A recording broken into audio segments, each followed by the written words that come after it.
The Book of Exodus, Chapter 1 to 40 Audiobook. Chapter 1. The Israelites oppressed. These are the names of the sons of Israel who went to Egypt with Jacob, each with his family: Reuben, Simeon, Levi and Judah, Issachar, Zebulun and Benjamin, Dan and Naphtali, Gad and Asher. The descendants of Jacob numbered 70 in all. Joseph was already in Egypt.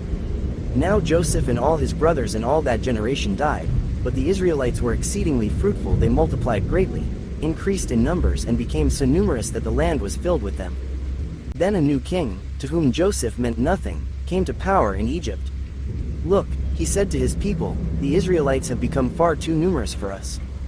Come, we must deal shrewdly with them, or they will become even more numerous, and, if war breaks out, will join our enemies, fight against us and leave the country. So they put slave masters over them to oppress them with forced labor, and they built Pithom and Ramesses as store cities for Pharaoh.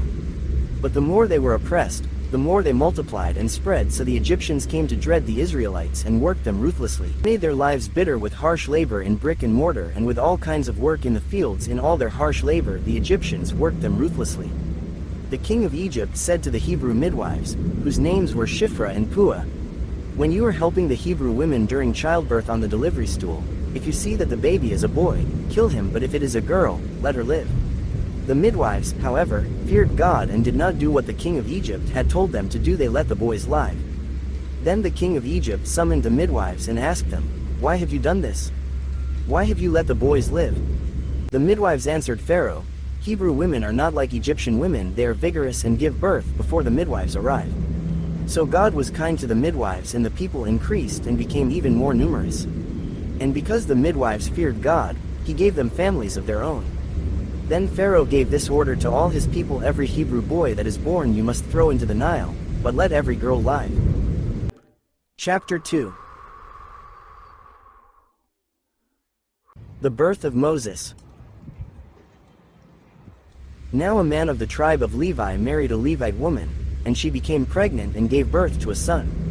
When she saw that he was a fine child, she hid him for 3 months. But when she could hide him no longer, she got a papyrus basket for him and coated it with tar and pitch. Then she placed the child in it and put it among the reeds along the bank of the Nile. His sister stood at a distance to see what would happen to him. Then Pharaoh's daughter went down to the Nile to bathe, and her attendants were walking along the riverbank. She saw the basket among the reeds and sent her female slave to get it. She opened it and saw the baby. He was crying, and she felt sorry for him. This is one of the Hebrew babies, she said. Then his sister asked Pharaoh's daughter, shall I go and get one of the Hebrew women to nurse the baby for you? Yes, go, she answered. So the girl went and got the baby's mother. Pharaoh's daughter said to her, take this baby and nurse him for me, and I will pay you. So the woman took the baby and nursed him. When the child grew older, she took him to Pharaoh's daughter, and he became her son. She named him Moses, saying, I drew him out of the water. Moses flees to Midian.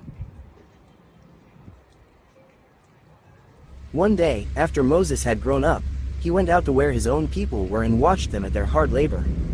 He saw an Egyptian beating a Hebrew, one of his own people. Looking this way and that and seeing no one, he killed the Egyptian and hid him in the sand. The next day he went out and saw 2 Hebrews fighting. He asked the one in the wrong, why are you hitting your fellow Hebrew?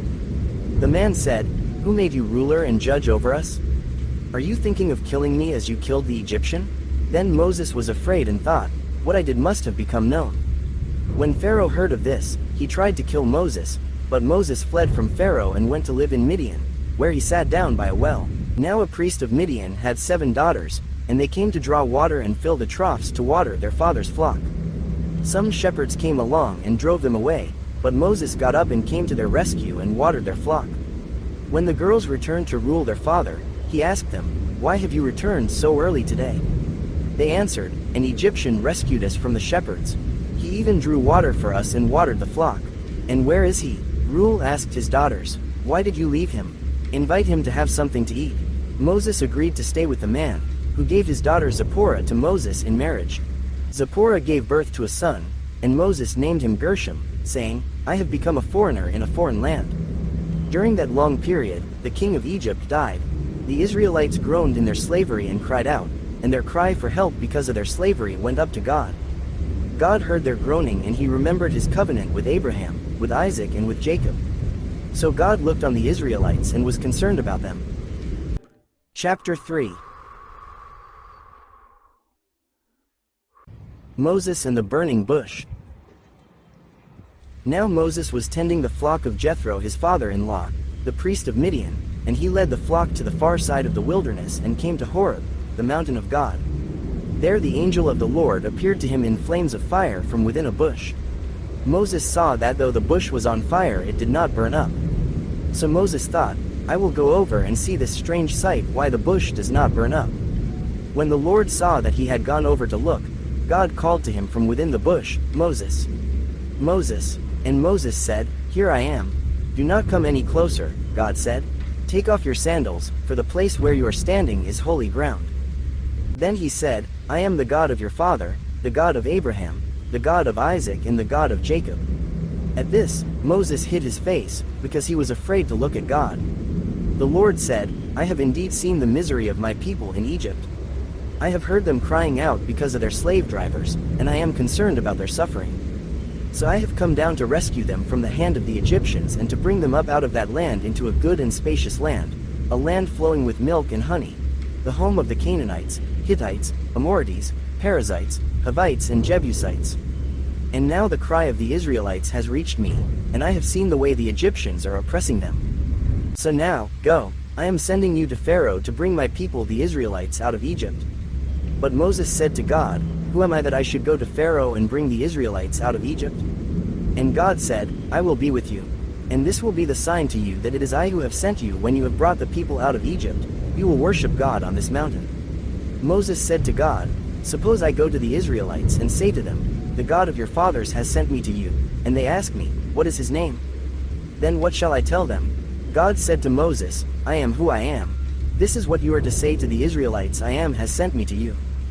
God also said to Moses, Say to the Israelites, The Lord, the God of your fathers, the God of Abraham, the God of Isaac, and the God of Jacob has sent me to you. This is my name forever, the name you shall call me from generation to generation. Go, assemble the elders of Israel and say to them, The Lord, the God of your fathers, the God of Abraham, Isaac, and Jacob appeared to me and said, I have watched over you and have seen what has been done to you in Egypt. And I have promised to bring you up out of your misery in Egypt into the land of the Canaanites, Hittites, Amorites, Perizzites, Hivites, and Jebusites, a land flowing with milk and honey. The elders of Israel will listen to you.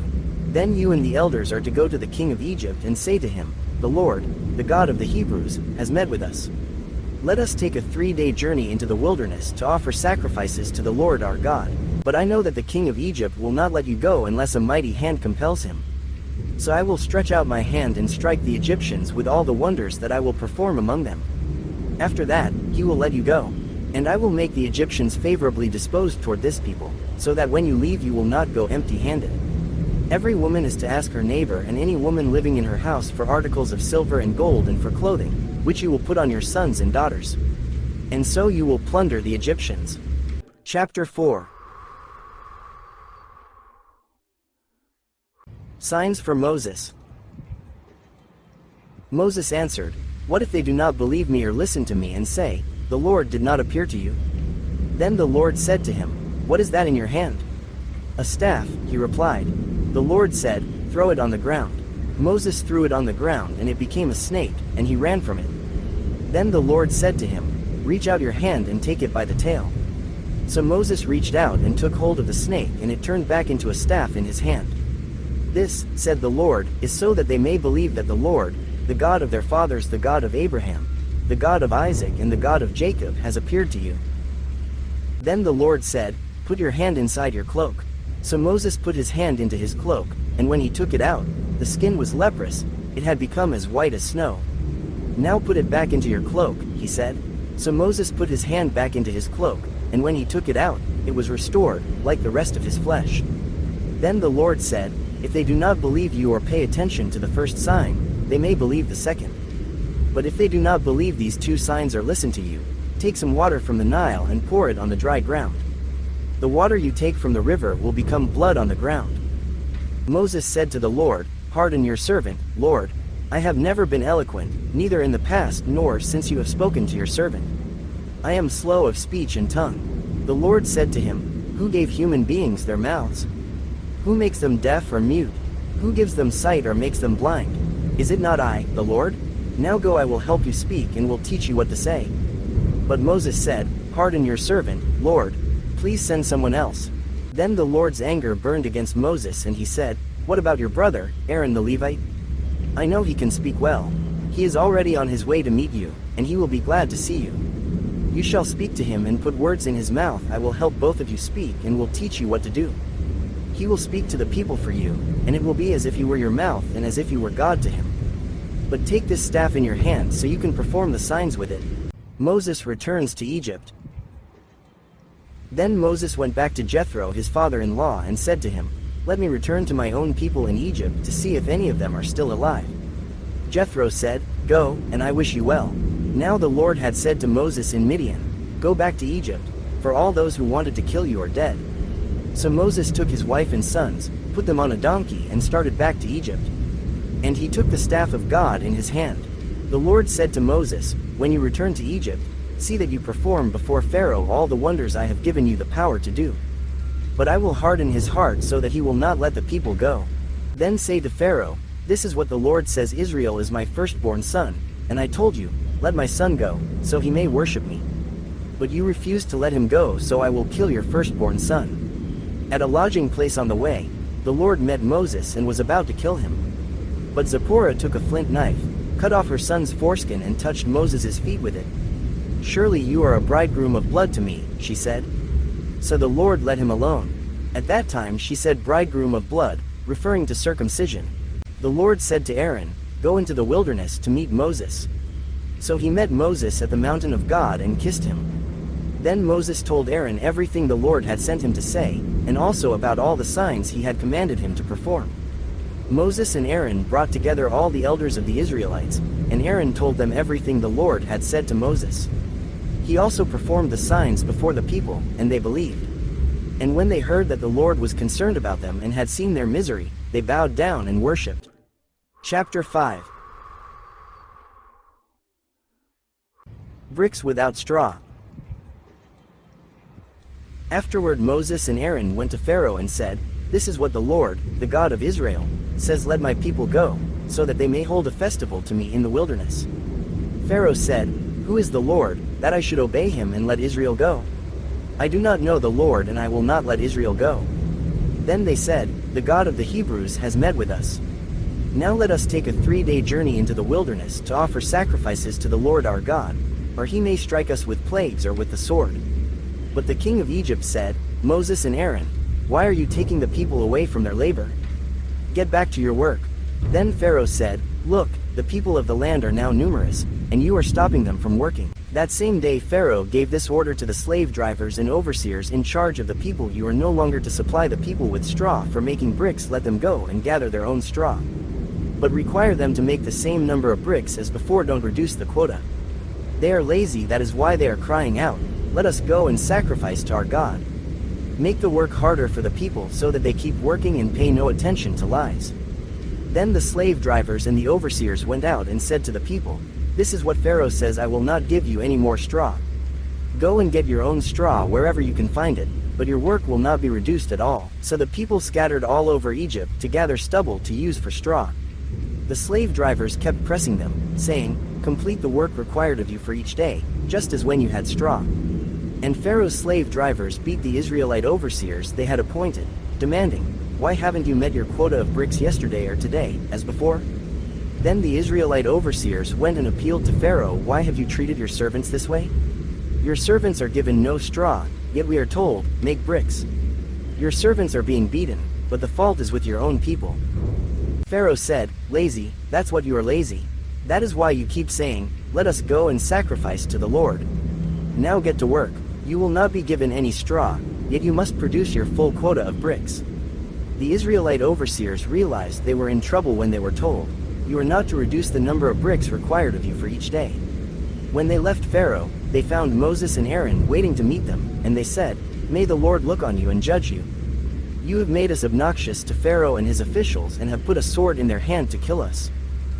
God promises deliverance. Moses returned to the Lord and said, "Why, Lord, why have you brought trouble on this people? Is this why you sent me? Ever since I went to Pharaoh to speak in your name, he has brought trouble on this people, and you have not rescued your people at all." Chapter 6. Then the Lord said to Moses, "Now you will see what I will do to Pharaoh. Because of my mighty hand he will let them go, because of my mighty hand he will drive them out of his country." God also said to Moses, "I am the Lord. I appeared to Abraham, to Isaac and to Jacob as God Almighty, but by my name the Lord I did not make myself fully known to them. I also established my covenant with them to give them the land of Canaan, where they resided as foreigners. Moreover, I have heard the groaning of the Israelites, whom the Egyptians are enslaving, and I have remembered my covenant. Therefore, say to the Israelites, I am the Lord, and I will bring you out from under the yoke of the Egyptians. I will free you from being slaves to them, and I will redeem you with an outstretched arm and with mighty acts of judgment. I will take you as my own people, and I will be your God. Then you will know that I am the Lord your God, who brought you out from under the yoke of the Egyptians. And I will bring you to the land I swore with uplifted hand to give to Abraham, to Isaac and to Jacob. I will give it to you as a possession. I am the Lord." Moses reported this to the Israelites, but they did not listen to him because of their discouragement and harsh labor. Then the Lord said to Moses, "Go, tell Pharaoh king of Egypt to let the Israelites go out of his country." But Moses said to the Lord, "If the Israelites will not listen to me, why would Pharaoh listen to me, since I speak with faltering lips?" Family record of Moses and Aaron. Now the Lord spoke to Moses and Aaron about the Israelites and Pharaoh king of Egypt, and he commanded them to bring the Israelites out of Egypt. These were the heads of their families. The sons of Reuben, the firstborn son of Israel, were Hanok and Palu, Hezron and Carmi. These were the clans of Reuben. The sons of Simeon were Jemuel, Hamin, Ohad, Jachin, Zohar and Shaul the son of a Canaanite woman. These were the clans of Simeon. These were the names of the sons of Levi according to their records: Gershon, Kohath and Merari. Levi lived 137 years. The sons of Gershon, by clans, were Libni and Shimei. The sons of Kohath were Amram, Izhar, Hebron and Uzziel. Kohath lived 133 years. The sons of Merari were Mali and Mushi. These were the clans of Levi according to their records. Amram married his father's sister Jochebed, who bore him Aaron and Moses. Amram lived 137 years. The sons of Izhar were Korah, Nepheg and Zikri. The sons of Uzziel were Michelle, Elzaphan and Sithri. Aaron married Elisheba, daughter of Amminadab and sister of Nahshon, and she bore him Nadab and Abihu, Eleazar and Ithamar. The sons of Korah were Asir, Elkanah and Abiasaph. These were the Korahite clans. Eleazar son of Aaron married one of the daughters of Patiel, and she bore him Phinehas. These were the heads of the Levite families, clan by clan. It was this Aaron and Moses to whom the Lord said, "Bring the Israelites out of Egypt by their divisions." They were the ones who spoke to Pharaoh king of Egypt about bringing the Israelites out of Egypt, this same Moses and Aaron. Aaron to speak for Moses. Now when the Lord spoke to Moses in Egypt, he said to him, "I am the Lord. Tell Pharaoh king of Egypt everything I tell you." But Moses said to the Lord, "Since I speak with faltering lips, why would Pharaoh listen to me?" Chapter 7. Then the Lord said to Moses, "See, I have made you like God to Pharaoh, and your brother Aaron will be your prophet. You are to say everything I command you, and your brother Aaron is to tell Pharaoh to let the Israelites go out of his country. But I will harden Pharaoh's heart, and though I multiply my signs and wonders in Egypt, he will not listen to you. Then I will lay my hand on Egypt, and with mighty acts of judgment I will bring out my divisions, my people the Israelites. And the Egyptians will know that I am the Lord when I stretch out my hand against Egypt and bring the Israelites out of it." Moses and Aaron did just as the Lord commanded them. Moses was 80 years old and Aaron 83 when they spoke to Pharaoh. Aaron's staff becomes a snake. The Lord said to Moses and Aaron, "When Pharaoh says to you, 'Perform a miracle,' then say to Aaron, 'Take your staff and throw it down before Pharaoh, and it will become a snake.'" So Moses and Aaron went to Pharaoh and did just as the Lord commanded. Aaron threw his staff down in front of Pharaoh and his officials, and it became a snake. Pharaoh then summoned wise men and sorcerers, and the Egyptian magicians also did the same things by their secret arts. Each one threw down his staff and it became a snake. But Aaron's staff swallowed up their staffs. Yet Pharaoh's heart became hard and he would not listen to them, just as the Lord had said. The plague of blood. Then the Lord said to Moses, Pharaoh's heart is unyielding, he refuses to let the people go. Go to Pharaoh in the morning as he goes out to the river. Confront him on the bank of the Nile, and take in your hand the staff that was changed into a snake. Then say to him, the Lord, the God of the Hebrews has sent me to say to you, let my people go, so that they may worship me in the wilderness. But until now you have not listened. This is what the Lord says, by this you will know that I am the Lord. With the staff that is in my hand I will strike the water of the Nile, and it will be changed into blood. The fish in the Nile will die, and the river will stink, the Egyptians will not be able to drink its water. The Lord said to Moses, tell Aaron, take your staff and stretch out your hand over the waters of Egypt, over the streams and canals, over the ponds and all the reservoirs, and they will turn to blood. Blood will be everywhere in Egypt, even in vessels of wood and stone. Moses and Aaron did just as the Lord had commanded. He raised his staff in the presence of Pharaoh and his officials and struck the water of the Nile, and all the water was changed into blood. The fish in the Nile died, and the river smelled so bad that the Egyptians could not drink its water. Blood was everywhere in Egypt. But the Egyptian magicians did the same things by their secret arts, and Pharaoh's heart became hard, he would not listen to Moses and Aaron, just as the Lord had said. Instead, he turned and went into his palace, and did not take even this to heart. And all the Egyptians dug along the Nile to get drinking water, because they could not drink the water of the river. The plague of frogs. 7 days passed after the Lord struck the Nile. Chapter 8. Then the Lord said to Moses, go to Pharaoh and say to him, this is what the Lord says, let my people go, so that they may worship me. If you refuse to let them go, I will send a plague of frogs on your whole country. The Nile will teem with frogs.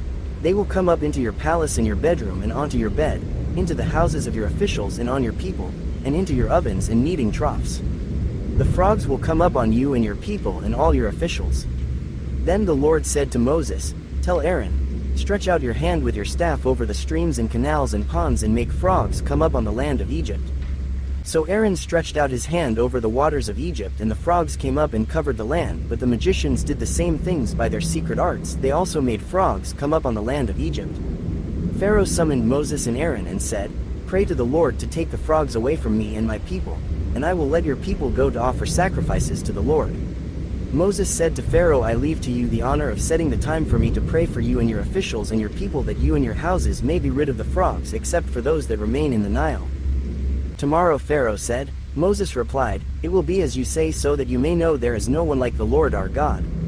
The frogs will leave you and your houses, your officials and your people, they will remain only in the Nile. After Moses and Aaron left Pharaoh, Moses cried out to the Lord about the frogs he had brought on Pharaoh. And the Lord did what Moses asked. The frogs died in the houses, in the courtyards and in the fields. They were piled into heaps and the land reeked of them. But when Pharaoh saw that there was relief, he hardened his heart and would not listen to Moses and Aaron, just as the Lord had said. The plague of gnats. Then the Lord said to Moses, tell Aaron, stretch out your staff and strike the dust of the ground, and throughout the land of Egypt the dust will become gnats. They did this, and when Aaron stretched out his hand with the staff and struck the dust of the ground, gnats came on people and animals. All the dust throughout the land of Egypt became gnats. But when the magicians tried to produce gnats by their secret arts, they could not. Since the gnats were on people and animals everywhere, the magicians said to Pharaoh, this is the finger of God. But Pharaoh's heart was hard and he would not listen, just as the Lord had said. The plague of flies. Then the Lord said to Moses, get up early in the morning and confront Pharaoh as he goes to the river, and say to him, this is what the Lord says, let my people go, so that they may worship me. If you do not let my people go, I will send swarms of flies on you and your officials, on your people and into your houses. The houses of the Egyptians will be full of flies, even the ground will be covered with them. But on that day I will deal differently with the land of Goshen. Where my people live, no swarms of flies will be there, so that you will know that I, the Lord, am in this land. I will make a distinction between my people and your people. This sign will occur tomorrow, And the Lord did this. Dense swarms of flies poured into Pharaoh's palace and into the houses of his officials throughout Egypt. The land was ruined by the flies. Then Pharaoh summoned Moses and Aaron and said, "Go, sacrifice to your God here in the land." But Moses said, "That would not be right. The sacrifices we offer the Lord our God would be detestable to the Egyptians. And if we offer sacrifices that are detestable in their eyes, will they not stone us? We must take a 3-day journey into the wilderness to offer sacrifices to the Lord our God, as he commands us." Pharaoh said, "I will let you go to offer sacrifices to the Lord your God in the wilderness, but you must not go very far. Now pray for me." Moses answered, "As soon as I leave you, I will pray to the Lord, and tomorrow the flies will leave Pharaoh and his officials and his people. Only let Pharaoh be sure that he does not act deceitfully again by not letting the people go to offer sacrifices to the Lord." Then Moses left Pharaoh and prayed to the Lord, and the Lord did what Moses asked.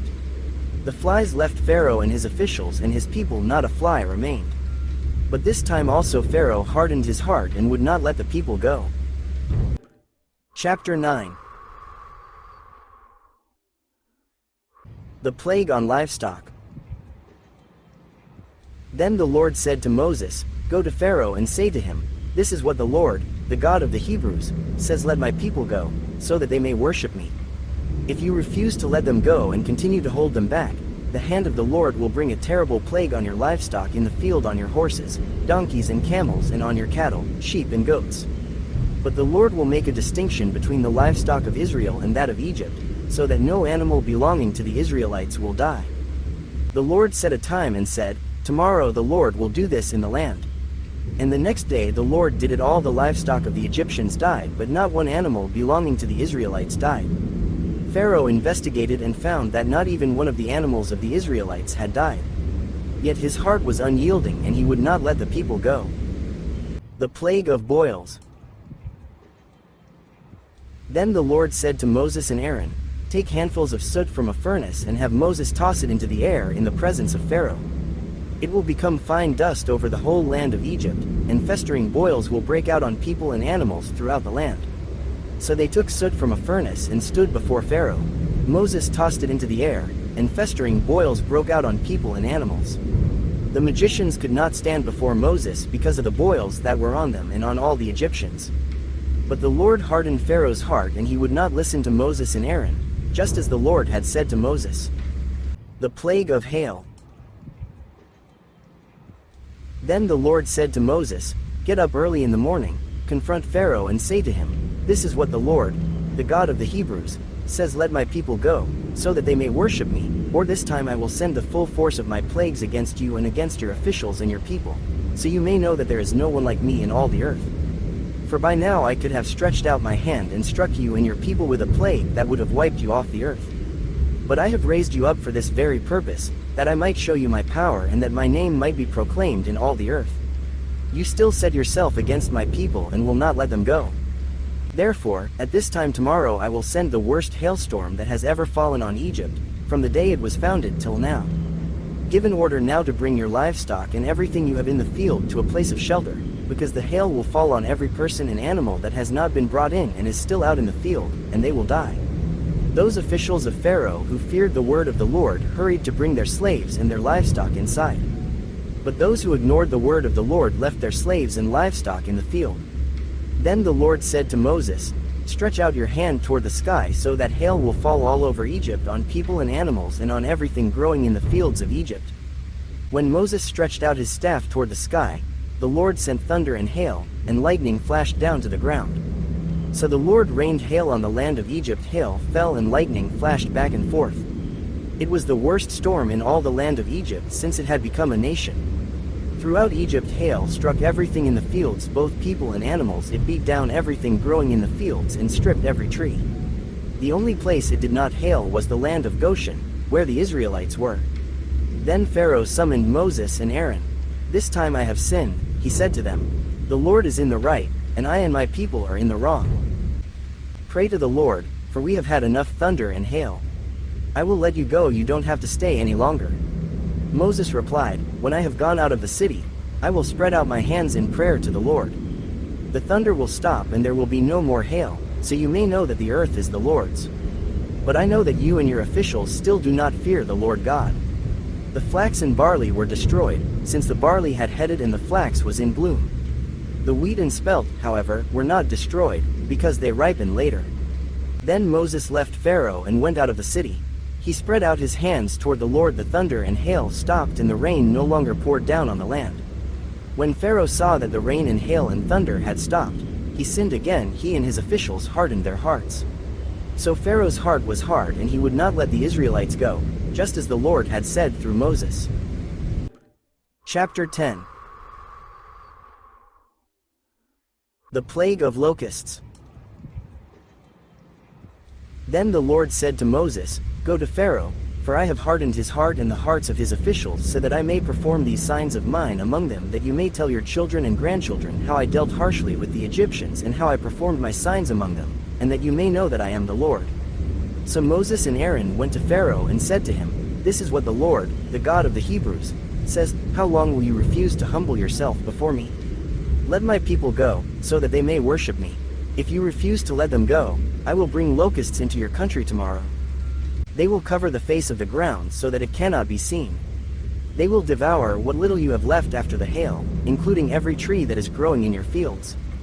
They will fill your houses and those of all your officials and all the Egyptians, something neither your parents nor your ancestors have ever seen from the day they settled in this land till now." Then Moses turned and left Pharaoh. Pharaoh's officials said to him, "How long will this man be a snare to us? Let the people go, so that they may worship the Lord their God. Do you not yet realize that Egypt is ruined?" Then Moses and Aaron were brought back to Pharaoh. "Go, worship the Lord your God," he said. "But tell me who will be going." Moses answered, "We will go with our young and our old, with our sons and our daughters, and with our flocks and herds, because we are to celebrate a festival to the Lord." Pharaoh said, "The Lord be with you if I let you go, along with your women and children. Clearly you are bent on evil. No, have only the men go and worship the Lord, since that's what you have been asking for." Then Moses and Aaron were driven out of Pharaoh's presence. And the Lord said to Moses, "Stretch out your hand over Egypt so that locusts swarm over the land and devour everything growing in the fields, everything left by the hail." So Moses stretched out his staff over Egypt, and the Lord made an east wind blow across the land all that day and all that night. By morning the wind had brought the locusts. They invaded all Egypt and settled down in every area of the country in great numbers. Never before had there been such a plague of locusts, nor will there ever be again. They covered all the ground until it was black. They devoured all that was left after the hail, everything growing in the fields and the fruit on the trees. Nothing green remained on tree or plant in all the land of Egypt. Pharaoh quickly summoned Moses and Aaron and said, "I have sinned against the Lord your God and against you. Now forgive my sin once more and pray to the Lord your God to take this deadly plague away from me." Moses then left Pharaoh and prayed to the Lord, and the Lord changed the wind to a very strong west wind, which caught up the locusts and carried them into the Red Sea. Not a locust was left anywhere in Egypt, but the Lord hardened Pharaoh's heart, and he would not let the Israelites go. The Plague of Darkness. Then the Lord said to Moses, "Stretch out your hand toward the sky so that darkness spreads over Egypt, darkness that can be felt." So Moses stretched out his hand toward the sky, and total darkness covered all Egypt for 3 days. No one could see anyone else or move about for 3 days. Yet all the Israelites had light in the places where they lived. Then Pharaoh summoned Moses and said, "Go, worship the Lord. Even your women and children may go with you, only leave your flocks and herds behind." But Moses said, "You must allow us to have sacrifices and burnt offerings to present to the Lord our God. Our livestock too must go with us, not a hoof is to be left behind. We have to use some of them in worshiping the Lord our God, and until we get there we will not know what we are to use to worship the Lord." But the Lord hardened Pharaoh's heart, and he was not willing to let them go. Pharaoh said to Moses, "Get out of my sight. Make sure you do not appear before me again. The day you see my face you will die." "Just as you say," Moses replied. "I will never appear before you again." Chapter 11. The Plague on the Firstborn. Now the Lord had said to Moses, "I will bring one more plague on Pharaoh and on Egypt. After that, he will let you go from here, and when he does, he will drive you out completely. Tell the people that men and women alike are to ask their neighbors for articles of silver and gold. The Lord made the Egyptians favorably disposed toward the people, and Moses himself was highly regarded in Egypt by Pharaoh's officials and by the people. So Moses said, "This is what the Lord says about midnight: I will go throughout Egypt. Every firstborn son in Egypt will die, from the firstborn son of Pharaoh, who sits on the throne, to the firstborn son of the female slave, who is at her handmill, and all the firstborn of the cattle as well. There will be loud wailing throughout Egypt, worse than there has ever been or ever will be again. But among the Israelites not a dog will bark at any person or animal. Then you will know that the Lord makes a distinction between Egypt and Israel. All these officials of yours will come to me, bowing down before me and saying, 'Go, you and all the people who follow you.' After that I will leave." Then Moses, hot with anger, left Pharaoh. The Lord had said to Moses, "Pharaoh will refuse to listen to you so that my wonders may be multiplied in Egypt." Moses and Aaron performed all these wonders before Pharaoh, but the Lord hardened Pharaoh's heart and he would not let the Israelites go out of his country. Chapter 12. The Passover and the Festival of Unleavened Bread. The Lord said to Moses and Aaron in Egypt, "This month is to be for you the first month of your year. Tell the whole community of Israel that on the 10th day of this month each man is to take a lamb for his family, one for each household. If any household is too small for a whole lamb, they must share one with their nearest neighbor, having taken into account the number of people there are. You are to determine the amount of lamb needed in accordance with what each person will eat. The animals you choose must be year-old males without defect, and you may take them from the sheep or the goats. Take care of them until the 14th day of the month, when all the members of the community of Israel must slaughter them at twilight. Then they are to take some of the blood and put it on the sides and tops of the doorframes of the houses where they eat the lambs. That same night they are to eat the meat roasted over the fire along with bitter herbs and bread made without yeast. Do not eat the meat raw or boiled in water, but roast it over a fire with the head, legs, and internal organs. Do not leave any of it till morning. If some is left till morning, you must burn it. This is how you are to eat it: with your cloak tucked into your belt, your sandals on your feet, and your staff in your hand. Eat it in haste, it is the Lord's Passover. On that same night I will pass through Egypt and strike down every firstborn of both people and animals, and I will bring judgment on all the gods of Egypt. I am the Lord. The blood will be a sign for you on the houses where you are, and when I see the blood I will pass over you. No destructive plague will touch you when I strike Egypt. This is a day you are to commemorate for the generations to come. You shall celebrate it as a festival to the Lord, a lasting ordinance. For 7 days you are to eat bread made without yeast. On the first day remove the yeast from your houses, for whoever eats anything with yeast in it from the first day through the 7th must be cut off from Israel. On the first day hold a sacred assembly, and another one on the 7th day. Do no work at all on these days except to prepare food for everyone to eat. That is all you may do. Celebrate the festival of unleavened bread, because it was on this very day that I brought your divisions out of Egypt. Celebrate this day as a lasting ordinance for the generations to come. In the first month you are to eat bread made without yeast from the evening of the 14th day until the evening of the 21st day. For 7 days no yeast is to be found in your houses. And anyone, whether foreigner or native born, who eats anything with yeast in it must be cut off from the community of Israel. Eat nothing made with yeast. Wherever you live you must eat unleavened bread. Then Moses summoned all the elders of Israel and said to them, "Go at once and select the animals for your families and slaughter the Passover lamb. Take a bunch of hyssop, dip it into the blood in the basin, and put some of the blood on the top and on both sides of the doorframe. None of you shall go out of the door of your house until morning. When the Lord goes through the land to strike down the Egyptians, he will see the blood on the top and sides of the doorframe and will pass over that doorway, and he will not permit the destroyer to enter your houses and strike you down. Obey these instructions as a lasting ordinance for you and your descendants. When you enter the land that the Lord will give you as he promised, observe this ceremony.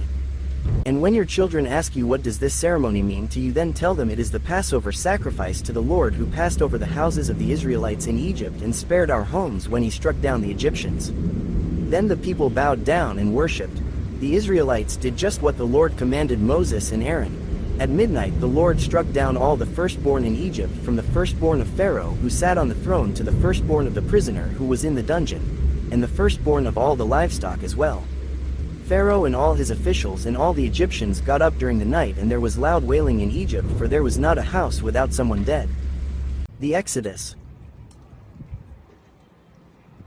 During the night Pharaoh summoned Moses and Aaron and said, "Up, leave my people, you and the Israelites, go worship the Lord as you have requested. Take your flocks and herds as you have said and go, and also bless me." The Egyptians urged the people to hurry and leave the country, for otherwise they said we will all die. So the people took their dough before the yeast was added and carried it on their shoulders in kneading troughs wrapped in clothing. The Israelites did as Moses instructed and asked the Egyptians for articles of silver and gold and for clothing. The Lord had made the Egyptians favorably disposed toward the people, and they gave them what they asked for, so they plundered the Egyptians. The Israelites journeyed from Ramesses to Succoth. There were about 600,000 men on foot, besides women and children. Many other people went up with them, and also large droves of livestock, both flocks and herds. With the dough the Israelites had brought from Egypt, they baked loaves of unleavened bread. The dough was without yeast because they had been driven out of Egypt and did not have time to prepare food for themselves. Now the length of time the Israelite people lived in Egypt was 430 years. At the end of the 430 years, to the very day all the Lord's divisions left Egypt.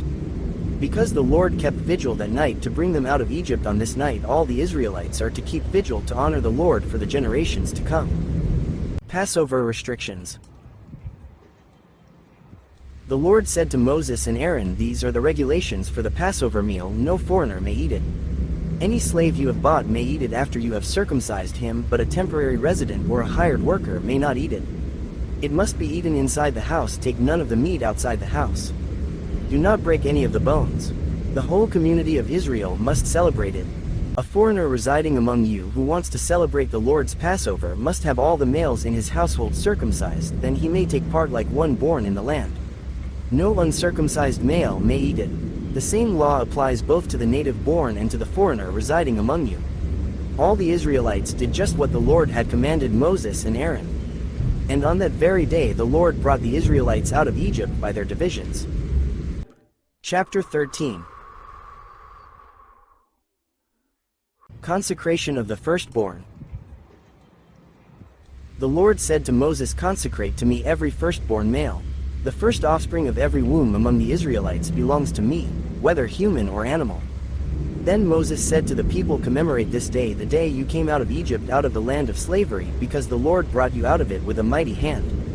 Eat nothing containing yeast. Today in the month of Aviv you are leaving. When the Lord brings you into the land of the Canaanites, Hittites, Amorites, Hivites, and Jebusites, the land he swore to your ancestors to give you, a land flowing with milk and honey, you are to observe this ceremony in this month. For 7 days eat bread made without yeast, and on the 7th day hold a festival to the Lord. Eat unleavened bread during those 7 days, nothing with yeast in it is to be seen among you, nor shall any yeast be seen anywhere within your borders. On that day tell your son, I do this because of what the Lord did for me when I came out of Egypt. This observance will be for you like a sign on your hand and a reminder on your forehead that this law of the Lord is to be on your lips. For the Lord brought you out of Egypt with his mighty hand. You must keep this ordinance at the appointed time year after year. After the Lord brings you into the land of the Canaanites and gives it to you as he promised on oath to you and your ancestors, you are to give over to the Lord the first offspring of every womb. All the firstborn males of your livestock belong to the Lord. Redeem with a lamb every firstborn donkey, but if you do not redeem it, break its neck. Redeem every firstborn among your sons.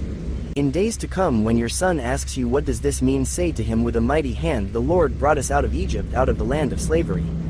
When Pharaoh stubbornly refused to let us go, the Lord killed the firstborn of both people and animals in Egypt. This is why I sacrifice to the Lord the first male offspring of every womb and redeem each of my firstborn sons. And it will be like a sign on your hand and a symbol on your forehead that the Lord brought us out of Egypt with his mighty hand. Crossing the sea. When Pharaoh let the people go, God did not lead them on the road through the Philistine country, though that was shorter. For God said if they face war, they might change their minds and return to Egypt. So God led the people around by the desert road toward the Red Sea. The Israelites went up out of Egypt ready for battle. Moses took the bones of Joseph with him because Joseph had made the Israelites swear an oath. He had said, God will surely come to your aid, and then you must carry my bones up with you from this place. After leaving Succoth, they camped at Etham on the edge of the desert. By day the Lord went ahead of them in a pillar of cloud to guide them on their way, and by night in a pillar of fire to give them light, so that they could travel by day or night. Neither the pillar of cloud by day nor the pillar of fire by night left its place in front of the people. Chapter 14. Then the Lord said to Moses, "Tell the Israelites to turn back and encamp near Pi-haroth between Migdol and the sea. They are to encamp by the sea directly opposite Baal-zephon. Pharaoh will think the Israelites are wandering around the land in confusion, hemmed in by the desert. And I will harden Pharaoh's heart and he will pursue them. But I will gain glory for myself through Pharaoh and all his army, and the Egyptians will know that I am the Lord." So the Israelites did this. When the king of Egypt was told that the people had fled, Pharaoh and his officials changed their minds about them and said, "What have we done? We have let the Israelites go and have lost their services." So he had his chariot made ready and took his army with him. He took 600 of the best chariots along with all the other chariots of Egypt, with officers over all of them. The Lord hardened the heart of Pharaoh king of Egypt so that he pursued the Israelites who were marching out boldly. The Egyptians, all Pharaoh's horses and chariots, horsemen and troops, pursued the Israelites and overtook them as they camped by the sea near Pi-haroth opposite Baal-zephon. As Pharaoh approached, the Israelites looked up, and there were the Egyptians marching after them. They were terrified and cried out to the Lord. They said to Moses, "Was it because there were no graves in Egypt that you brought us to the desert to die? What have you done to us by bringing us out of Egypt? Didn't we say to you in Egypt, 'Leave us alone, let us serve the Egyptians'? It would have been better for us to serve the Egyptians than to die in the desert." Moses answered the people, "Do not be afraid. Stand firm and you will see the deliverance the Lord will bring you today. The Egyptians you see today you will never see again. The Lord will fight for you, you need only to be still." Then the Lord said to Moses, "Why are you crying out to me? Tell the Israelites to move on. Raise your staff and stretch out your hand over the sea to divide the water so that the Israelites can go through the sea on dry ground. I will harden the hearts of the Egyptians so that they will go in after them. And I will gain glory through Pharaoh and all his army, through his chariots and his horsemen.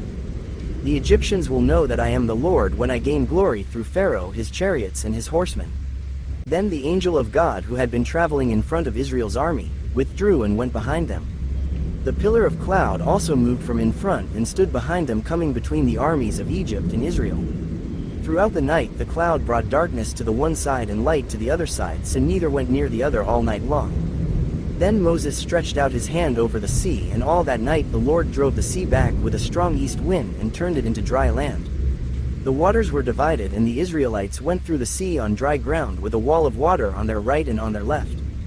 The Egyptians pursued them, and all Pharaoh's horses and chariots and horsemen followed them into the sea. During the last watch of the night, the Lord looked down from the pillar of fire and cloud at the Egyptian army and threw it into confusion. He jammed the wheels of their chariots so that they had difficulty driving. And the Egyptians said, "Let's get away from the Israelites. The Lord is fighting for them against Egypt." Then the Lord said to Moses, "Stretch out your hand over the sea so that the waters may flow back over the Egyptians and their chariots and horsemen." Moses stretched out his hand over the sea, and at daybreak the sea went back to its place. The Egyptians were fleeing toward it, and the Lord swept them into the sea.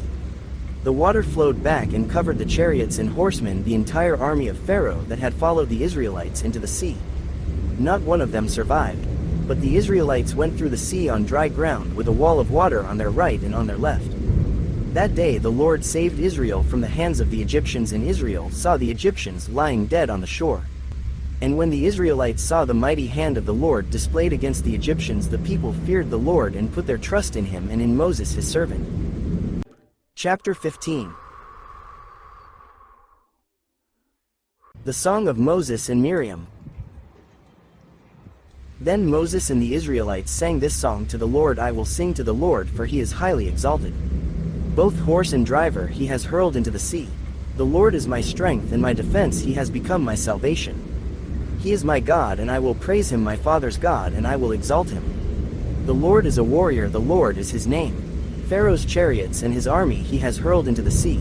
The best of Pharaoh's officers are drowned in the Red Sea. The deep waters have covered them, they sank to the depths like a stone. Your right hand, Lord, was majestic in power. Your right hand, Lord, shattered the enemy. In the greatness of your majesty you threw down those who opposed you. You unleashed your burning anger, it consumed them like stubble. By the blast of your nostrils the waters piled up. The surging waters stood up like a wall, the deep waters congealed in the heart of the sea. The enemy boasted, I will pursue, I will overtake them. I will divide the spoils, I will gorge myself on them. I will draw my sword and my hand will destroy them. But you blew with your breath and the sea covered them. They sank like lead in the mighty waters. Who among the gods is like you, Lord? Who is like you, majestic in holiness, awesome in glory, working wonders? You stretch out your right hand and the earth swallows your enemies. In your unfailing love you will lead the people you have redeemed. In your strength you will guide them to your holy dwelling. The nations will hear and tremble, anguish will grip the people of Philistia. The chiefs of Edom will be terrified, the leaders of Moab will be seized with trembling, the people of Canaan will melt away, terror and dread will fall on them. By the power of your arm they will be as still as a stone until your people pass by, Lord, until the people you bought pass by. You will bring them in and plant them on the mountain of your inheritance, the place, Lord, you made for your dwelling, the sanctuary, Lord, your hands established. The Lord reigns forever and ever. When Pharaoh's horses, chariots, and horsemen went into the sea, the Lord brought the waters of the sea back over them, but the Israelites walked through the sea on dry ground. Then Miriam the prophet, Aaron's sister, took a timbrel in her hand, and all the women followed her with timbrels and dancing. Miriam sang to them, sing to the Lord, for he is highly exalted. Both horse and driver he has hurled into the sea, the waters of Marah and Elam. Then Moses led Israel from the Red Sea, and they went into the desert of Shur. For 3 days they traveled in the desert without finding water. When they came to Marah they could not drink its water because it was bitter. That is why the place is called Marah. So the people grumbled against Moses, saying, what are we to drink? Then Moses cried out to the Lord, and the Lord showed him a piece of wood. He threw it into the water, and the water became fit to drink. There the Lord issued a ruling and instruction for them and put them to the test. He said, if you listen carefully to the Lord your God and do what is right in his eyes, if you pay attention to his commands and keep all his decrees, I will not bring on you any of the diseases I brought on the Egyptians, for I am the Lord who heals you. Then they came to Elim, where there were 12 springs and 70 palm trees, and they camped there near the water. Chapter 16. Manna and Quail. The whole Israelite community set out from Elim and came to the desert of Sin, which is between Elim and Sinai, on the 15th day of the 2nd month after they had come out of Egypt. In the desert the whole community grumbled against Moses and Aaron. The Israelites said to them, if only we had died by the Lord's hand in Egypt. There we sat around pots of meat and ate all the food we wanted, but you have brought us out into this desert to starve this entire assembly to death. Then the Lord said to Moses, I will rain down bread from heaven for you. The people are to go out each day and gather enough for that day. In this way I will test them and see whether they will follow my instructions. On the 6th day they are to prepare what they bring in, and that is to be twice as much as they gather on the other days. So Moses and Aaron said to all the Israelites, in the evening you will know that it was the Lord who brought you out of Egypt, and in the morning you will see the glory of the Lord, because he has heard your grumbling against him. Who are we that you should grumble against us? Moses also said, you will know that it was the Lord when he gives you meat to eat in the evening and all the bread you want in the morning, because he has heard your grumbling against him. Who are we? You are not grumbling against us, but against the Lord.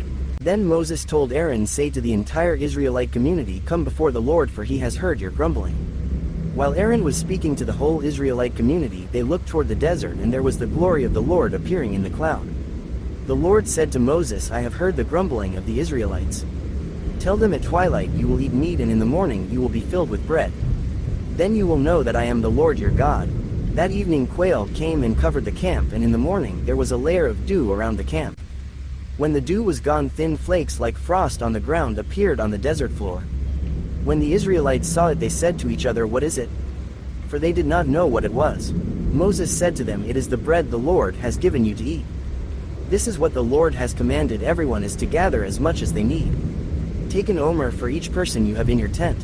The Israelites did as they were told, some gathered much, some little. And when they measured it by the omer, the one who gathered much did not have too much, and the one who gathered little did not have too little. Everyone had gathered just as much as they needed. Then Moses said to them, no one is to keep any of it until morning. However, some of them paid no attention to Moses. They kept part of it until morning, but it was full of maggots and began to smell. So Moses was angry with them. Each morning everyone gathered as much as they needed, and when the sun grew hot it melted away. On the 6th day, they gathered twice as much, 2 omers for each person, and the leaders of the community came and reported this to Moses. He said to them, this is what the Lord commanded, tomorrow is to be a day of Sabbath, rest, a holy Sabbath to the Lord. So bake what you want to bake and boil what you want to boil. Save whatever is left and keep it until morning. So they saved it until morning, as Moses commanded, and it did not stink or get maggots in it.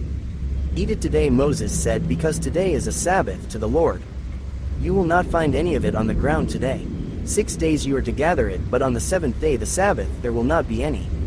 Nevertheless, some of the people went out on the 7th day to gather it, but they found none. Then the Lord said to Moses, how long will you refuse to keep my commands and my instructions? Bear in mind that the Lord has given you the Sabbath, that is why on the 6th day he gives you bread for 2 days. Everyone is to stay where they are on the 7th day, no one is to go out. So the people rested on the 7th day. The people of Israel called the bread manna. It was white like coriander seed and tasted like wafers made with honey. Moses said, this is what the Lord has commanded, take an omer of manna and keep it for the generations to come, so they can see the bread I gave you to eat in the wilderness when I brought you out of Egypt. So Moses said to Aaron, take a jar and put an omer of manna in it. Then place it before the Lord to be kept for the generations to come. As the Lord commanded Moses, Aaron put the manna with the tablets of the covenant law so that it might be preserved. The Israelites ate manna 40 years until they came to a land that was settled. They ate manna until they reached the border of Canaan. An omer is 1/10 of an ephah. Chapter 17. Water from the rock. The whole Israelite community set out from the desert of Sin, traveling from place to place as the Lord commanded. They camped at Rephidim, but there was no water for the people to drink. So they quarreled with Moses and said, give us water to drink. Moses replied, why do you quarrel with me? Why do you put the Lord to the test? But the people were thirsty for water there, and they grumbled against Moses. They said, why did you bring us up out of Egypt to make us and our children and livestock die of thirst? Then Moses cried out to the Lord, what am I to do with these people? They are almost ready to stone me. The Lord answered Moses, go out in front of the people. Take with you some of the elders of Israel, and take in your hand the staff with which you struck the Nile, and go. I will stand there before you by the rock at Horeb. Strike the rock and water will come out of it for the people to drink. So Moses did this in the sight of the elders of Israel. And he called the place Massah and Meribah, because the Israelites quarreled and because they tested the Lord, saying, is the Lord among us or not? The Amalekites defeated. The Amalekites came and attacked the Israelites at Rephidim. Moses said to Joshua, choose some of our men and go out to fight the Amalekites. Tomorrow I will stand on top of the hill with the staff of God in my hands.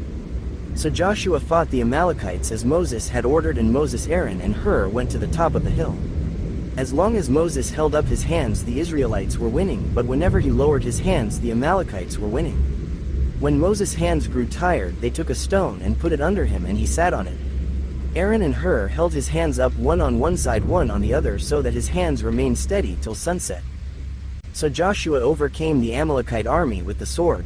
Then the Lord said to Moses, write this on a scroll as something to be remembered, and make sure that Joshua hears it, because I will completely blot out the name of Amalek from under heaven. Moses built an altar and called it, the Lord is my banner. He said, because hands were lifted up against the throne of the Lord will be at war against the Amalekites from generation to generation. Chapter 18. Jethro visits Moses. Now Jethro the priest of Midian and father-in-law of Moses heard of everything God had done for Moses and for his people Israel, and how the Lord had brought Israel out of Egypt. After Moses had sent away his wife Zipporah, his father-in-law Jethro received her and her 2 sons. One son was named Gershom, for Moses said, I have become a foreigner in a foreign land, and the other was named Eleazar, for he said, my father's God was my helper, he saved me from the sword of Pharaoh. Jethro, Moses' father-in-law, together with Moses' sons and wife, came to him in the wilderness, where he was camped near the mountain of God. Jethro had sent word to him, I, your father-in-law Jethro, am coming to you with your wife and her 2 sons. So Moses went out to meet his father-in-law and bowed down and kissed him. They greeted each other and then went into the tent. Moses told his father-in-law about everything the Lord had done to Pharaoh and the Egyptians for Israel's sake, and about all the hardships they had met along the way and how the Lord had saved them. Jethro was delighted to hear about all the good things the Lord had done for Israel in rescuing them from the hand of the Egyptians. He said, praise be to the Lord who rescued you from the hand of the Egyptians and of Pharaoh, and who rescued the people from the hand of the Egyptians. Now I know that the Lord is greater than all other gods, for he did this to those who had treated Israel arrogantly. Then Jethro, Moses' father-in-law, brought a burnt offering and other sacrifices to God, and Aaron came with all the elders of Israel to eat a meal with Moses' father-in-law in the presence of God. The next day Moses took his seat to serve as judge for the people, and they stood around him from morning till evening. When his father-in-law saw all that Moses was doing for the people, he said, "What is this you are doing for the people? Why do you alone sit as judge while all these people stand around you from morning till evening?" Moses answered him, "Because the people come to me to seek God's will. Whenever they have a dispute, it is brought to me, and I decide between the parties and inform them of God's decrees and instructions." Moses' father-in-law replied, "What you are doing is not good. You and these people who come to you will only wear yourselves out. The work is too heavy for you, you cannot handle it alone. Listen now to me, and I will give you some advice, and may God be with you. You must be the people's representative before God and bring their disputes to him. Teach them his decrees and instructions, and show them the way they are to live and how they are to behave. But select capable men from all the people, men who fear God, trustworthy men who hate dishonest gain, and appoint them as officials over thousands, hundreds, fifties, and tens. Have them serve as judges for the people at all times, but have them bring every difficult case to you, the simple cases they can decide themselves. That will make your load lighter, because they will share it with you. If you do this in God so commands, you will be able to stand the strain, and all these people will go home satisfied." Moses listened to his father-in-law and did everything he said. He chose capable men from all Israel and made them leaders of the people, officials over thousands, hundreds, fifties, and tens. They served as judges for the people at all times. The difficult cases they brought to Moses, but the simple ones they decided themselves. Then Moses sent his father-in-law on his way, and Jethro returned to his own country. Chapter 19. At Mount Sinai. On the first day of the third month after the Israelites left Egypt, on that very day they came to the desert of Sinai. After they set out from Rephidim, they entered the desert of Sinai, and Israel camped there in the desert in front of the mountain.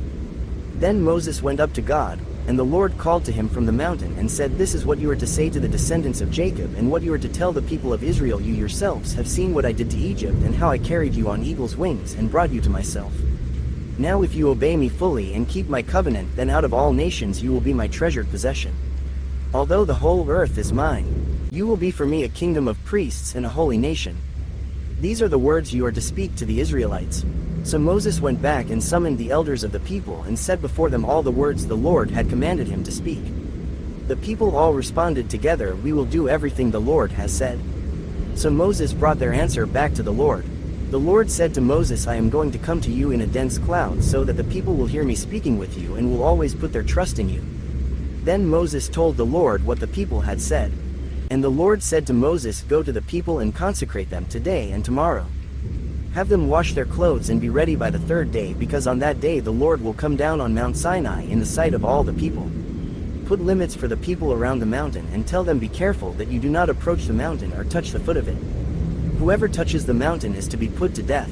They are to be stoned or shot with arrows, not a hand is to be laid on them. No person or animal shall be permitted to live. Only when the ram's horn sounds a long blast may they approach the mountain." After Moses had gone down the mountain to the people, he consecrated them, and they washed their clothes. Then he said to the people, "Prepare yourselves for the third day. Abstain from sexual relations." On the morning of the third day there was thunder and lightning with a thick cloud over the mountain, and a very loud trumpet blast. Everyone in the camp trembled. Then Moses led the people out of the camp to meet with God, and they stood at the foot of the mountain. Mount Sinai was covered with smoke, because the Lord descended on it in fire. The smoke billowed up from it like smoke from a furnace, and the whole mountain trembled violently. As the sound of the trumpet grew louder and louder, Moses spoke, and the voice of God answered him. The Lord descended to the top of Mount Sinai and called Moses to the top of the mountain. So Moses went up, and the Lord said to him, "Go down and warn the people, so they do not force their way through to see the Lord, and many of them perish. Even the priests who approach the Lord must consecrate themselves, or the Lord will break out against them."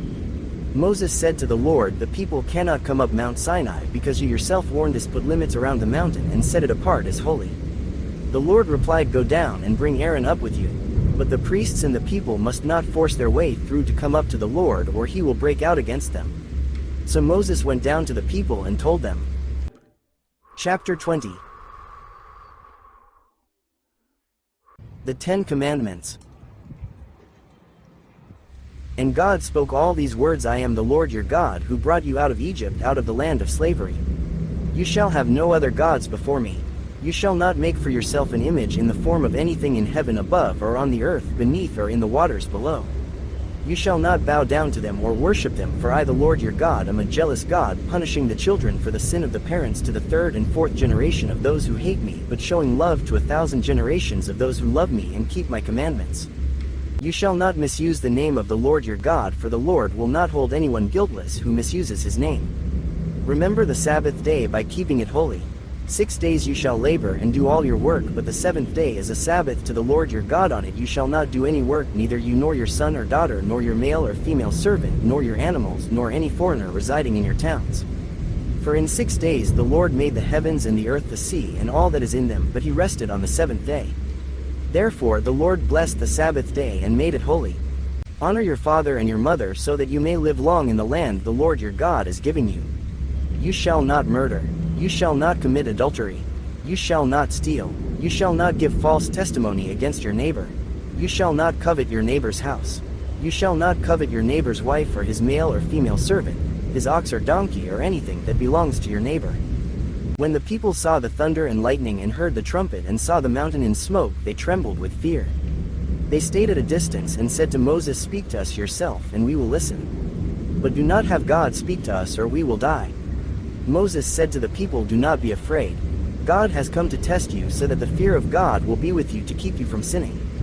The people remained at a distance while Moses approached the thick darkness where God was. Idols and altars. Then the Lord said to Moses, "Tell the Israelites, this you have seen for yourselves, that I have spoken to you from heaven. Do not make any gods to be alongside me. Do not make for yourselves gods of silver or gods of gold. Make an altar of earth for me and sacrifice on it your burnt offerings and fellowship offerings, your sheep and goats and your cattle. Wherever I cause my name to be honored, I will come to you and bless you. If you make an altar of stones for me, do not build it with dressed stones, for you will defile it if you use a tool on it. And do not go up to my altar on steps, or your private parts may be exposed." Chapter 21. These are the laws you are to set before them. Hebrew servants. If you buy a Hebrew servant, he is to serve you for 6 years. But in the 7th year he shall go free without paying anything. If he comes alone, he is to go free alone, but if he has a wife when he comes, she is to go with him. If his master gives him a wife, and she bears him sons or daughters, the woman and her children shall belong to her master, and only the man shall go free. But if the servant declares, "I love my master and my wife and children," and do not want to go free, then his master must take him before the judges. He shall take him to the door or the doorpost and pierce his ear with an awl. Then he will be his servant for life. If a man sells his daughter as a servant, she is not to go free as male servants do. If she does not please the master who has selected her for himself, he must let her be redeemed. He has no right to sell her to foreigners because he has broken faith with her. If he selects her for his son, he must grant her the rights of a daughter. If he marries another woman, he must not deprive the first one of her food, clothing, and marital rights. If he does not provide her with these 3 things, she is to go free without any payment of money. Personal injuries. Anyone who strikes a person with a fatal blow is to be put to death. However, if it is not done intentionally but God lets it happen, they are to flee to a place I will designate. But if anyone schemes and kills someone deliberately, that person is to be taken from my altar and put to death. Anyone who attacks their father or mother is to be put to death. Anyone who kidnaps someone is to be put to death, whether the victim has been sold or is still in the kidnapper's possession. Anyone who curses their father or mother is to be put to death. If people quarrel and one person hits another with a stone or with their fist and the victim does not die but is confined to bed, the one who struck the blow will not be held liable if the other can get up and walk around outside with a staff. However, the guilty party must pay the injured person for any loss of time and see that the victim is completely healed. Anyone who beats their male or female slave with a rod must be punished if the slave dies as a direct result, but they are not to be punished if the slave recovers after a day or 2, since the slave is their property. If people are fighting and hit a pregnant woman and she gives birth prematurely but there is no serious injury, the offender must be fined whatever the woman's husband demands and the court allows. But if there is serious injury, you are to take life for life, eye for eye, tooth for tooth, hand for hand, foot for foot, burn for burn, wound for wound, bruise for bruise. An owner who hits a male or female slave in the eye and destroys it must let the slave go free to compensate for the eye. And an owner who knocks out the tooth of a male or female slave must let the slave go free to compensate for the tooth. If a bull gores a man or woman to death, the bull is to be stoned to death, and its meat must not be eaten, but the owner of the bull will not be held responsible. If, however, the bull has had the habit of goring and the owner has been warned but has not kept it penned up and it kills a man or woman, the bull is to be stoned and its owner also is to be put to death. However, if payment is demanded, the owner may redeem his life by the payment of whatever is demanded. This law also applies if the bull gores a son or daughter. If the bull gores a male or female slave, the owner must pay 30 shekels of silver to the master of the slave, and the bull is to be stoned to death. If anyone uncovers a pit or digs one and fails to cover it and an ox or a donkey falls into it, the one who opened the pit must pay the owner for the loss and take the dead animal in exchange. If anyone's bull injures someone else's bull and it dies, the two parties are to sell the live one and divide both the money and the dead animal equally. However, if it was known that the bull had the habit of goring yet the owner did not keep it penned up, the owner must pay, animal for animal, and take the dead animal in exchange. Chapter 22. Protection of property. Whoever steals an ox or a sheep and slaughters it or sells it must pay back 5 head of cattle for the ox and 4 sheep for the sheep. If a thief is caught breaking in at night and is struck a fatal blow, the defender is not guilty of bloodshed, but if it happens after sunrise, the defender is guilty of bloodshed. Anyone who steals must certainly make restitution, but if they have nothing, they must be sold to pay for their theft. If the stolen animal is found alive in their possession, whether ox or donkey or sheep, they must pay back double. If anyone grazes their livestock in a field or vineyard and lets them stray and they graze in someone else's field, the offender must make restitution from the best of their own field or vineyard. If a fire breaks out and spreads into thorn bushes so that it burns shocks of grain or standing grain or the whole field, the one who started the fire must make restitution. If anyone gives a neighbor silver or goods for safekeeping and they are stolen from the neighbor's house, the thief, if caught, must pay back double. But if the thief is not found, the owner of the house must appear before the judges, and they must determine whether the owner of the house has laid hands on the other person's property. In all cases of illegal possession of an ox, a donkey, a sheep, a garment, or any other lost property about which somebody says, "This is mine," both parties are to bring their cases before the judges. The one whom the judges declare guilty must pay back double to the other. If anyone gives a donkey, an ox, a sheep, or any other animal to their neighbor for safekeeping and it dies or is injured or is taken away while no one is looking, the issue between them will be settled by the taking of an oath before the Lord that the neighbor did not lay hands on the other person's property. The owner is to accept this and no restitution is required. But if the animal was stolen from the neighbor, restitution must be made to the owner. If it was torn to pieces by a wild animal, the neighbor shall bring in the remains as evidence and shall not be required to pay for the torn animal. If anyone borrows an animal from their neighbor and it is injured or dies while the owner is not present, they must make restitution.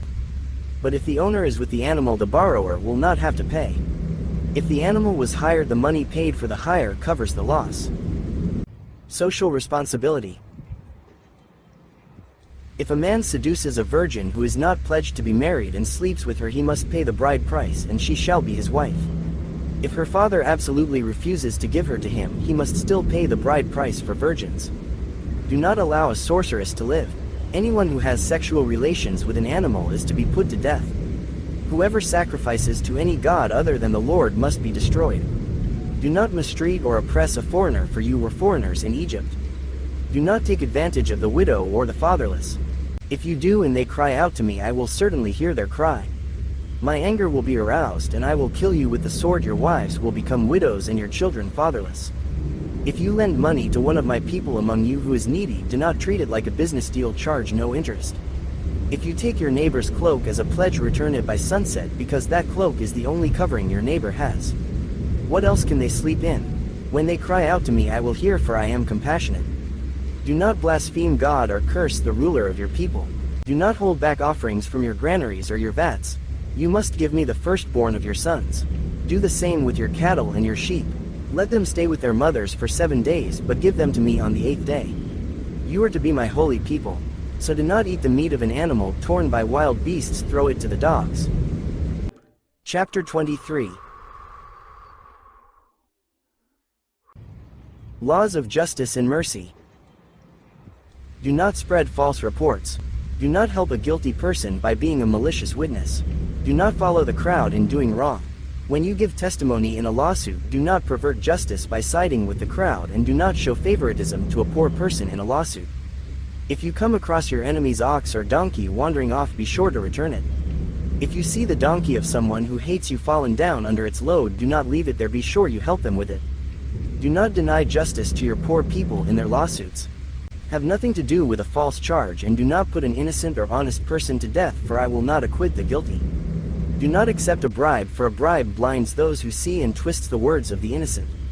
Do not oppress a foreigner. You yourselves know how it feels to be foreigners, because you were foreigners in Egypt. Sabbath laws. For 6 years you are to sow your fields and harvest the crops, but during the 7th year let the land lie unplowed and unused. Then the poor among your people may get food from it, and the wild animals may eat what is left. Do the same with your vineyard and your olive grove. 6 days do your work, but on the 7th day do not work, so that your ox and your donkey may rest, and so that the slave born in your household and the foreigner living among you may be refreshed. Be careful to do everything I have said to you. Do not invoke the names of other gods, do not let them be heard on your lips. The 3 annual festivals. 3 times a year you are to celebrate a festival to me. Celebrate the festival of unleavened bread. For 7 days eat bread made without yeast, as I commanded you. Do this at the appointed time in the month of Aviv, for in that month you came out of Egypt. No one is to appear before me empty-handed. Celebrate the festival of harvest with the first fruits of the crops you sow in your field. Celebrate the festival of ingathering at the end of the year, when you gather in your crops from the field. 3 times a year all the men are to appear before the sovereign Lord. Do not offer the blood of a sacrifice to me along with anything containing yeast. The fat of my festival offerings must not be kept until morning. Bring the best of the first fruits of your soil to the house of the Lord your God. Do not cook a young goat in its mother's milk. God's angel to prepare the way. See, I am sending an angel ahead of you to guard you along the way and to bring you to the place I have prepared. Pay attention to him and listen to what he says. Do not rebel against him, he will not forgive your rebellion, since my name is in him. If you listen carefully to what he says and do all that I say, I will be an enemy to your enemies and will oppose those who oppose you. My angel will go ahead of you and bring you into the land of the Amorites, Hittites, Perizzites, Canaanites, Hivites and Jebusites, and I will wipe them out. Do not bow down before their gods or worship them or follow their practices. You must demolish them and break their sacred stones to pieces. Worship the Lord your God, and his blessing will be on your food and water. I will take away sickness from among you, and none will miscarry or be barren in your land. I will give you a full lifespan. I will send my terror ahead of you and throw into confusion every nation you encounter. I will make all your enemies turn their backs and run. I will send the hornet ahead of you to drive the Hivites, Canaanites, and Hittites out of your way. But I will not drive them out in a single year, because the land would become desolate and the wild animals too numerous for you. Little by little I will drive them out before you until you have increased enough to take possession of the land. I will establish your borders from the Red Sea to the Mediterranean Sea, and from the desert to the Euphrates River.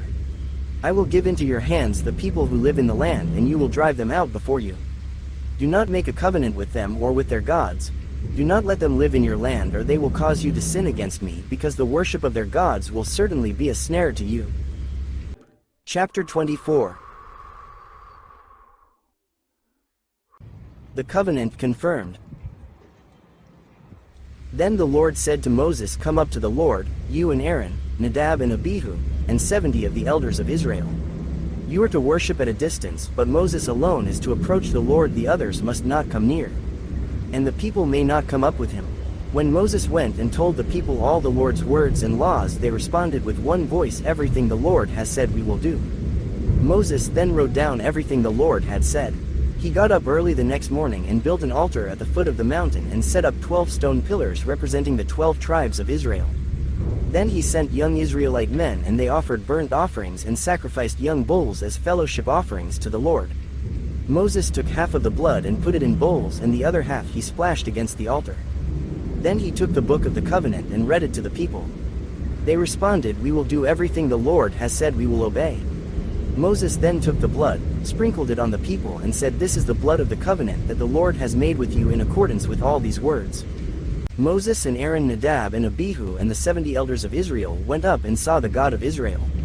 Under his feet was something like a pavement made of lapis lazuli, as bright blue as the sky. But God did not raise his hand against these leaders of the Israelites. They saw God and they ate and drank. The Lord said to Moses, "Come up to me on the mountain and stay here, and I will give you the tablets of stone with the law and commandments I have written for their instruction." Then Moses set out with Joshua his aide, and Moses went up on the mountain of God. He said to the elders, "Wait here for us until we come back to you. Aaron and Hur are with you, and anyone involved in a dispute can go to them." When Moses went up on the mountain, the cloud covered it, and the glory of the Lord settled on Mount Sinai. For 6 days the cloud covered the mountain, and on the 7th day the Lord called to Moses from within the cloud. To the Israelites the glory of the Lord looked like a consuming fire on top of the mountain. Then Moses entered the cloud as he went on up the mountain. And he stayed on the mountain 40 days and 40 nights. Chapter 25. Offerings for the Tabernacle. The Lord said to Moses, "Tell the Israelites to bring me an offering. You are to receive the offering for me from everyone whose heart prompts them to give. These are the offerings you are to receive from them: gold, silver, and bronze, blue, purple, and scarlet yarn, and fine linen, goat hair, ram skins dyed red, and another type of durable leather, acacia wood, olive oil for the light spices, for the anointing oil, and for the fragrant incense, and onyx stones and other gems to be mounted on the ephod and breastpiece. Then have them make a sanctuary for me, and I will dwell among them. Make this tabernacle and all its furnishings exactly like the pattern I will show you." The ark. Have them make an ark of acacia wood 2.5 cubits long, 1.5 cubits wide, and 1.5 cubits high. Overlay it with pure gold both inside and out, and make a gold molding around it. Cast 4 gold rings for it and fasten them to its 4 feet with 2 rings on one side and 2 rings on the other. Then make poles of acacia wood and overlay them with gold. Insert the poles into the rings on the sides of the ark to carry it. The poles are to remain in the rings of this ark, they are not to be removed. Then put in the ark the tablets of the covenant law which I will give you. Make an atonement cover of pure gold 2.5 cubits long and 1.5 cubits wide. And make 2 cherubim out of hammered gold at the ends of the cover. Make 1 cherub on one end and the second cherub on the other. Make the cherubim of one piece with the cover, at the 2 ends. The cherubim are to have their wings spread upward, overshadowing the cover with them. The cherubim are to face each other, looking toward the cover. Place the cover on top of the ark, and put in the ark the tablets of the covenant law that I will give you. There above the cover, between the 2 cherubim that are over the ark of the covenant law, I will meet with you and give you all my commands for the Israelites. The table. Make a table of acacia wood 2 cubits long, 1 cubit wide, and 1.5 cubits high. Overlay it with pure gold and make a gold molding around it. Also make around it a rim a handbreadth wide, and put a gold molding on the rim. Make 4 gold rings for the table and fasten them to the 4 corners where the 4 legs are. The rings are to be close to the rim to hold the poles used in carrying the table. Make the poles of acacia wood, overlay them with gold, and carry the table with them. And make its plates and dishes of pure gold, as well as its pitchers and bowls for the pouring out of offerings. Put the bread of the presence on this table to be before me at all times. The lampstand. Make a lampstand of pure gold. Hammer out its base and shaft, and make its flower-like cups, buds, and blossoms of one piece with them. 6 branches are to extend from the sides of the lampstand, 3 on one side and 3 on the other. 3 cups shaped like almond flowers with buds and blossoms are to be on one branch, 3 on the next branch, and the same for all 6 branches extending from the lampstand. And on the lampstand there are to be 4 cups shaped like almond flowers with buds and blossoms. 1 bud shall be under the first pair of branches extending from the lampstand, a 2nd bud under the 2nd pair, and a 3rd bud under the 3rd pair, 6 branches in all. The buds and branches shall all be of one piece with the lampstand hammered out of pure gold. Then make it 7 lamps and set them up on it so that they light the space in front of it. Its wick trimmers and trays are to be of pure gold. A talent of pure gold is to be used for the lampstand and all these accessories. See that you make them according to the pattern shown you on the mountain. Chapter 26. The Tabernacle. Make the tabernacle with 10 curtains of finely twisted linen and blue, purple, and scarlet yarn, with cherubim woven into them by a skilled worker. All the curtains are to be the same size, 28 cubits long and 4 cubits wide. Join 5 of the curtains together and do the same with the other 5. Make loops of blue material along the edge of the end curtain in one set and do the same with the end curtain in the other set. Make 50 loops on one curtain and 50 loops on the end curtain of the other set with the loops opposite each other. Then make 50 gold clasps and use them to fasten the curtains together so that the tabernacle is a unit. Make curtains of goat hair for the tent over the tabernacle 11 altogether. All 11 curtains are to be the same size, 30 cubits long and 4 cubits wide. Join 5 of the curtains together into one set and the other 6 into another set. Fold the 6th curtain double at the front of the tent. Make 50 loops along the edge of the end curtain in one set and also along the edge of the end curtain in the other set. Then make 50 bronze clasps and put them in the loops to fasten the tent together as a unit. As for the additional length of the tent curtains, the half curtain that is left over is to hang down at the rear of the tabernacle. The tent curtains will be a cubit longer on both sides. What is left will hang over the sides of the tabernacle so as to cover it. Make for the tent a covering of ram skins dyed red and over that a covering of the other durable leather. Make upright frames of acacia wood for the tabernacle. Each frame is to be 10 cubits long and a cubit and a half wide with 2 projections set parallel to each other.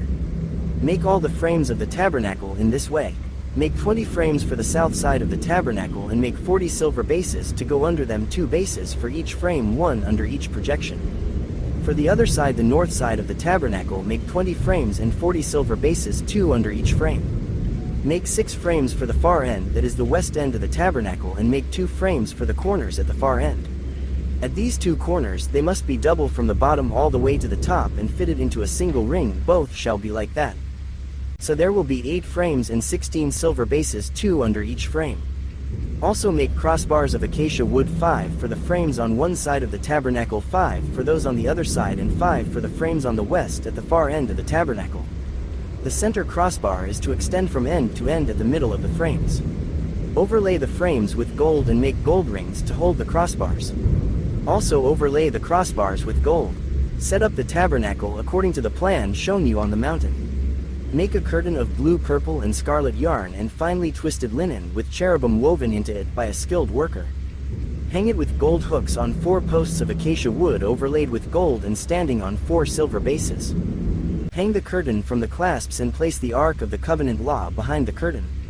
The curtain will separate the holy place from the most holy place.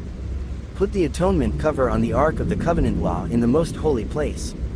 Place the table outside the curtain on the north side of the tabernacle and put the lampstand opposite it on the south side. For the entrance to the tent, make a curtain of blue, purple, and scarlet yarn and finely twisted linen, the work of an embroiderer. Make gold hooks for this curtain and 5 posts of acacia wood overlaid with gold. And cast 5 bronze bases for them. Chapter 27. The altar of burnt offering. Build an altar of acacia wood 3 cubits high. It is to be square, 5 cubits long and 5 cubits wide. Make a horn at each of the 4 corners so that the horns and the altar are of one piece, and overlay the altar with bronze. Make all its utensils of bronze, its pots to remove the ashes, and its shovels, sprinkling bowls, meat forks, and firepans. Make a grating for it, a bronze network, and make a bronze ring at each of the 4 corners of the network. Put it under the ledge of the altar so that it is halfway up the altar. Make poles of acacia wood for the altar and overlay them with bronze. The poles are to be inserted into the rings so they will be on 2 sides of the altar when it is carried. Make the altar hollow out of boards. It is to be made just as you were shown on the mountain. The courtyard. Make a courtyard for the tabernacle. The south side shall be 100 cubits long and is to have curtains of finely twisted linen with 20 posts and 20 bronze bases, and with silver hooks and bands on the posts. The north side shall also be 100 cubits long and is to have curtains with 20 posts and 20 bronze bases, and with silver hooks and bands on the posts. The west end of the courtyard shall be 50 cubits wide and have curtains with 10 posts and 10 bases. On the east end toward the sunrise the courtyard shall also be 50 cubits wide. Curtains 15 cubits long are to be on one side of the entrance with 3 posts and 3 bases, and curtains 15 cubits long are to be on the other side with 3 posts and 3 bases. For the entrance to the courtyard, provide a curtain 20 cubits long of blue, purple, and scarlet yarn and finely twisted linen, the work of an embroiderer, with 4 posts and 4 bases. All the posts around the courtyard are to have silver bands and hooks and bronze bases. The courtyard shall be 100 cubits long and 50 cubits wide, with curtains of finely twisted linen 5 cubits high and with bronze bases. All the other articles used in the service of the tabernacle, whatever their function, including all the tent pegs for it and those for the courtyard, are to be of bronze. Oil for the lampstand. Command the Israelites to bring you clear oil of pressed olives for the light, so that the lamps may be kept burning. In the tent of meeting outside the curtain that shields the ark of the covenant law, Aaron and his sons are to keep the lamps burning before the Lord from evening till morning. This is to be a lasting ordinance among the Israelites for the generations to come. Chapter 28. The priestly garments. Have Aaron your brother brought to you from among the Israelites, along with his sons Nadab and Abihu, Eleazar and Ithamar, so they may serve me as priests. Make sacred garments for your brother Aaron to give him dignity and honor. Tell all the skilled workers to whom I have given wisdom in such matters that they are to make garments for Aaron for his consecration, so he may serve me as priest. These are the garments they are to make: a breastpiece, an ephod, a robe, a woven tunic, a turban, and a sash. They are to make these sacred garments for your brother Aaron and his sons, so they may serve me as priests. Have them use gold and blue, purple and scarlet yarn and fine linen. The ephod. Make the ephod of gold and a blue, purple and scarlet yarn and of finely twisted linen, the work of skilled hands. It is to have 2 shoulder pieces attached to 2 of its corners so it can be fastened. Its skillfully woven waistband is to be like it, of one piece with the ephod, and made with gold and with blue, purple and scarlet yarn and with finely twisted linen. Take 2 onyx stones and engrave on them the names of the sons of Israel in the order of their birth, 6 names on one stone and the remaining 6 on the other. Engrave the names of the sons of Israel on the 2 stones the way a gem cutter engraves a seal. Then mount the stones in gold filigree settings and fasten them on the shoulder pieces of the ephod as memorial stones for the sons of Israel. Aaron is to bear the names on his shoulders as a memorial before the Lord. Make gold filigree settings and 2 braided chains of pure gold like a rope, and attach the chains to the settings. The breastpiece. Fashion a breastpiece for making decisions, the work of skilled hands. Make it like the ephod, of gold and a blue, purple and scarlet yarn and of finely twisted linen. It is to be square, a span long and a span wide, and folded double. Then mount 4 rows of precious stones on it. The first row shall be carnelian, chrysolite and beryl, the second row shall be turquoise, lapis lazuli and emerald, the third row shall be jacinth, agate and amethyst, the fourth row shall be topaz, onyx and jasper. Mount them in gold filigree settings. There are to be 12 stones, 1 for each of the names of the sons of Israel, each engraved like a seal with the name of one of the 12 tribes. For the breastpiece make braided chains of pure gold like a rope. Make 2 gold rings for it and fasten them to 2 corners of the breastpiece. Fasten the 2 gold chains to the rings at the corners of the breastpiece and the other ends of the chains to the 2 settings, attaching them to the shoulder pieces of the ephod at the front. Make 2 gold rings and attach them to the other 2 corners of the breastpiece on the inside edge next to the ephod. Make 2 more gold rings and attach them to the bottom of the shoulder pieces on the front of the ephod, close to the seam just above the waistband of the ephod. The rings of the breastpiece are to be tied to the rings of the ephod with blue cord connecting it to the waistband, so that the breastpiece will not swing out from the ephod. Whenever Aaron enters the holy place, he will bear the names of the sons of Israel over his heart on the breastpiece of decision as a continuing memorial before the Lord. Also put the Urim and the Thummim in the breastpiece, so they may be over Aaron's heart whenever he enters the presence of the Lord. Thus Aaron will always bear the means of making decisions for the Israelites over his heart before the Lord. Other priestly garments. Make the robe of the ephod entirely of blue cloth, with an opening for the head in its center. There shall be a woven edge like a collar around this opening, so that it will not tear. Make pomegranates of blue, purple and scarlet yarn around the hem of the robe with gold bells between them. The gold bells and the pomegranates are to alternate around the hem of the robe. Aaron must wear it when he ministers. The sound of the bells will be heard when he enters the holy place before the Lord and when he comes out, so that he will not die. Make a plate of pure gold and engrave on it as on a seal, holy to the Lord. Fasten a blue cord to it to attach it to the turban. It is to be on the front of the turban. It will be on Aaron's forehead, and he will bear the guilt involved in the sacred gifts the Israelites consecrate, whatever their gifts may be. It will be on Aaron's forehead continually, so that they will be acceptable to the Lord. Weave the tunic of fine linen and make the turban of fine linen. The sash is to be the work of an embroiderer. Make tunics, sashes and caps for Aaron's sons to give them dignity and honor. After you put these clothes on your brother Aaron and his sons, anoint and ordain them. Consecrate them so they may serve me as priests. Make linen undergarments as a covering for the body reaching from the waist to the thigh. Aaron and his sons must wear them whenever they enter the tent of meeting or approach the altar to minister in the holy place, so that they will not incur guilt and die. This is to be a lasting ordinance for Aaron and his descendants. Chapter 29. Consecration of the priests. This is what you are to do to consecrate them so they may serve me as priests. Take a young bull and 2 rams without defect. And from the finest wheat flour make round loaves without yeast, thick loaves without yeast and with olive oil mixed in, and thin loaves without yeast and brushed with olive oil. Put them in a basket and present them along with the bull and the 2 rams. Then bring Aaron and his sons to the entrance to the tent of meeting and wash them with water. Take the garments and dress Aaron with the tunic, the robe of the ephod itself, and the breastpiece.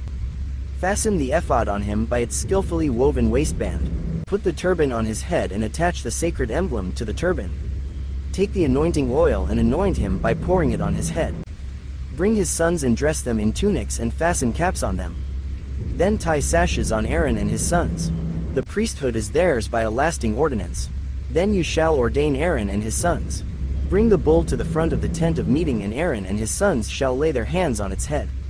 Slaughter it in the Lord's presence at the entrance to the tent of meeting. Take some of the bull's blood and put it on the horns of the altar with your finger, and pour out the rest of it at the base of the altar. Then take all the fat on the internal organs, the long lobe of the liver and both kidneys with the fat on them, and burn them on the altar.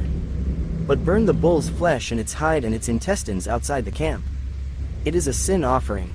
Take one of the rams, and Aaron and his sons shall lay their hands on its head. Slaughter it and take the blood and splash it against the sides of the altar. Cut the ram into pieces and wash the internal organs and the legs, putting them with the head and the other pieces. Then burn the entire ram on the altar. It is a burnt offering to the Lord, a pleasing aroma, a food offering presented to the Lord. Take the other ram, and Aaron and his sons shall lay their hands on its head. Slaughter it, take some of its blood and put it on the lobes of the right ears of Aaron and his sons, on the thumbs of their right hands and on the big toes of their right feet. Then splash blood against the sides of the altar. And take some blood from the altar and some of the anointing oil and sprinkle it on Aaron and his garments and on his sons and their garments. Then he and his sons and their garments will be consecrated. Take from this ram the fat tail, the fat on the internal organs, the long lobe of the liver, both kidneys with the fat on them, and the right thigh. This is the ram for the ordination. From the basket of bread made without yeast which is before the Lord, take 1 round loaf, 1 thick loaf with olive oil mixed in, and 1 thin loaf. Put all these in the hands of Aaron and his sons and have them wave them before the Lord as a wave offering. Then take them from their hands and burn them on the altar along with the burnt offering for a pleasing aroma to the Lord, a food offering presented to the Lord. After you take the breast of the ram for Aaron's ordination, wave it before the Lord as a wave offering, and it will be your share. Consecrate those parts of the ordination ram that belong to Aaron and his sons, the breast that was waved and the thigh that was presented. This is always to be the perpetual share from the Israelites for Aaron and his sons. It is the contribution the Israelites are to make to the Lord from their fellowship offerings. Aaron's sacred garments will belong to his descendants so that they can be anointed and ordained in them. The son who succeeds him as priest and comes to the tent of meeting to minister in the holy place is to wear them 7 days. Take the ram for the ordination and cook the meat in a sacred place. At the entrance to the tent of meeting, Aaron and his sons are to eat the meat of the ram and the bread that is in the basket. They are to eat these offerings by which atonement was made for their ordination and consecration. But no one else may eat them because they are sacred, and if any of the meat of the ordination ram or any bread is left over till morning, burn it up. It must not be eaten because it is sacred. Do for Aaron and his sons everything I have commanded you, taking 7 days to ordain them. Sacrifice a bull each day as a sin offering to make atonement. Purify the altar by making atonement for it and anoint it to consecrate it. For 7 days make atonement for the altar and consecrate it. Then the altar will be most holy, and whatever touches it will be holy. This is what you are to offer on the altar regularly each day: 2 lambs a year old. Offer one in the morning and the other at twilight. With the first lamb offer a tenth of an ephah of the finest flour mixed with a quarter of a hin of oil from pressed olives and a quarter of a hin of wine as a drink offering. Sacrifice the other lamb at twilight with the same grain offering and its drink offering as in the morning, a pleasing aroma of food offering presented to the Lord. For the generations to come this burnt offering is to be made regularly at the entrance to the tent of meeting before the Lord. There I will meet you and speak to you, there also I will meet with the Israelites, and the place will be consecrated by my glory. So I will consecrate the tent of meeting and the altar, and will consecrate Aaron and his sons to serve me as priests. Then I will dwell among the Israelites and be their God. They will know that I am the Lord their God who brought them out of Egypt so that I might dwell among them. I am the Lord their God. Chapter 30. The altar of incense. Make an altar of acacia wood for burning incense. It is to be square, a cubit long and a cubit wide, and 2 cubits high, its horns of one piece with it. Overlay the top and all the sides and the horns with pure gold, and make a gold molding around it. Make 2 gold rings for the altar below the molding, 2 on each of the opposite sides, to hold the poles used to carry it. Make the poles of acacia wood and overlay them with gold.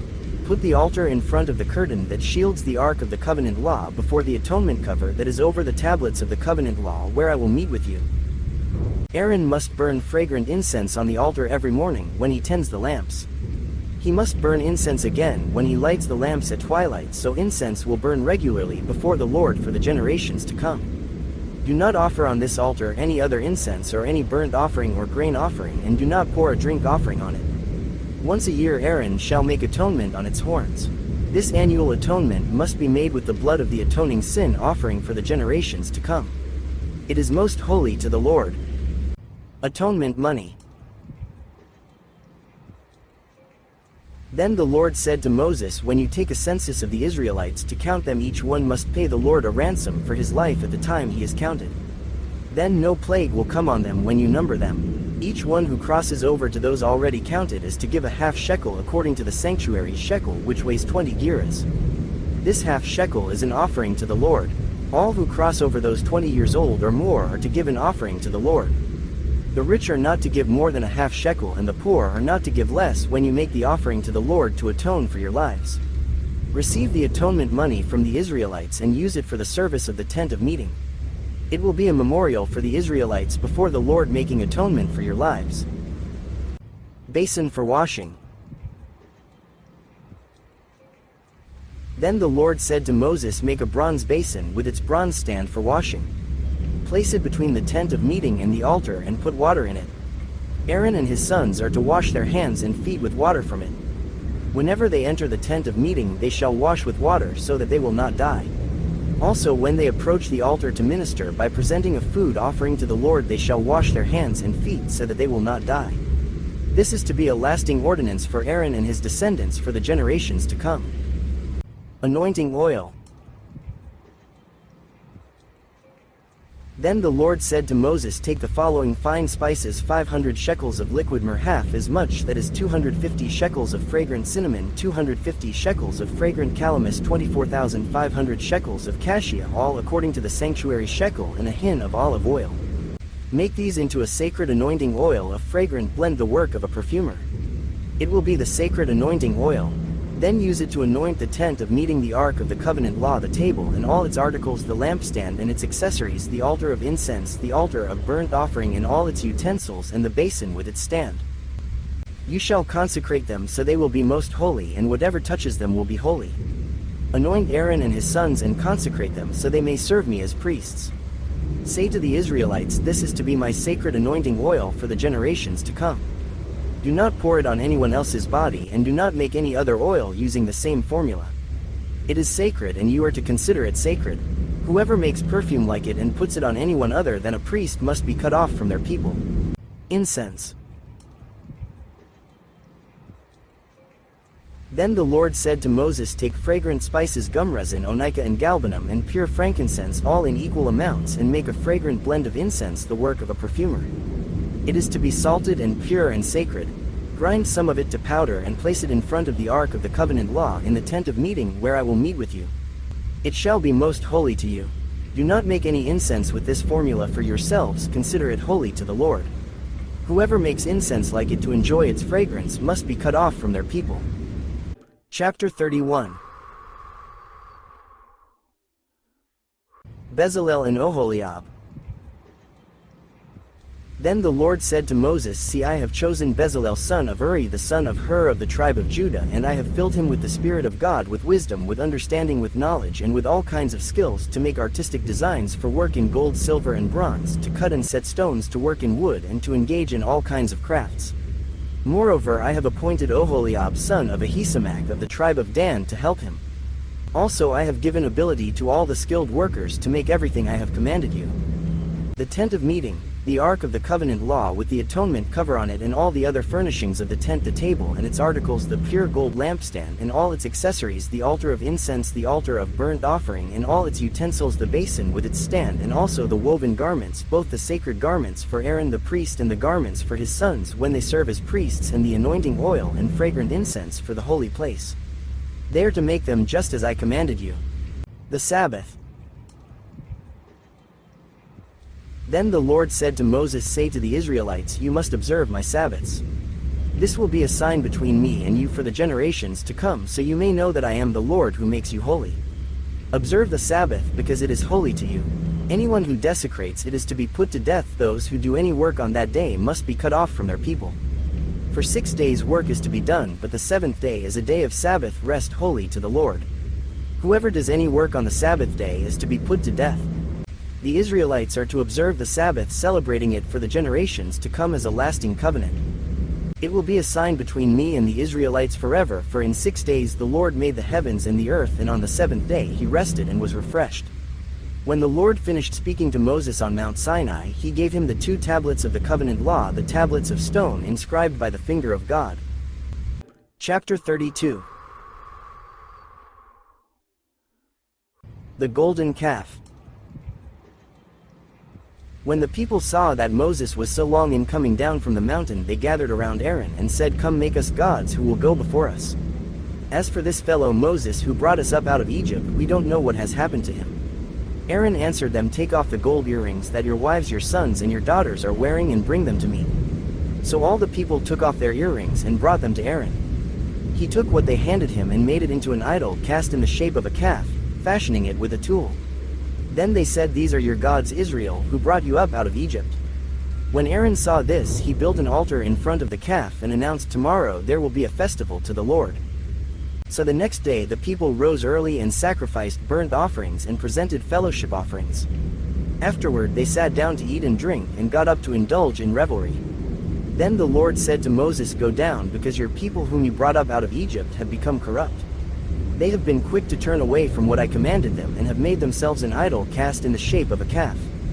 They have bowed down to it and sacrificed to it, and have said, These are your gods, Israel, who brought you up out of Egypt. I have seen these people, the Lord said to Moses, and they are a stiff-necked people. Now leave me alone, so that my anger may burn against them, and that I may destroy them. Then I will make you into a great nation. But Moses sought the favor of the Lord his God. Lord, he said, Why should your anger burn against your people whom you brought out of Egypt with great power and a mighty hand? Why should the Egyptians say it was with evil intent that he brought them out to kill them in the mountains and to wipe them off the face of the earth? Turn from your fierce anger, relent, and do not bring disaster on your people. Remember your servants Abraham, Isaac, and Israel, to whom you swore by your own self, I will make your descendants as numerous as the stars in the sky, and I will give your descendants all this land I promised them, and it will be their inheritance forever. Then the Lord relented and did not bring on his people the disaster he had threatened. Moses turned and went down the mountain with the 2 tablets of the covenant law in his hands. They were inscribed on both sides, front and back. The tablets were the work of God, the writing was the writing of God engraved on the tablets. When Joshua heard the noise of the people shouting, he said to Moses, There is the sound of war in the camp. Moses replied, It is not the sound of victory, it is not the sound of defeat, it is the sound of singing that I hear. When Moses approached the camp and saw the calf and the dancing, his anger burned, and he threw the tablets out of his hands, breaking them to pieces at the foot of the mountain. And he took the calf the people had made and burned it in the fire. Then he ground it to powder, scattered it on the water, and made the Israelites drink it. He said to Aaron, What did these people do to you, that you led them into such great sin? Do not be angry, my lord. Aaron answered, You know how prone these people are to evil. They said to me, Make us gods who will go before us. As for this fellow Moses who brought us up out of Egypt, we don't know what has happened to him. So I told them, whoever has any gold jewelry, take it off. Then they gave me the gold, and I threw it into the fire, and out came this calf. Moses saw that the people were running wild and that Aaron had let them get out of control and so become a laughingstock to their enemies. So he stood at the entrance to the camp and said, whoever is for the Lord, come to me. And all the Levites rallied to him.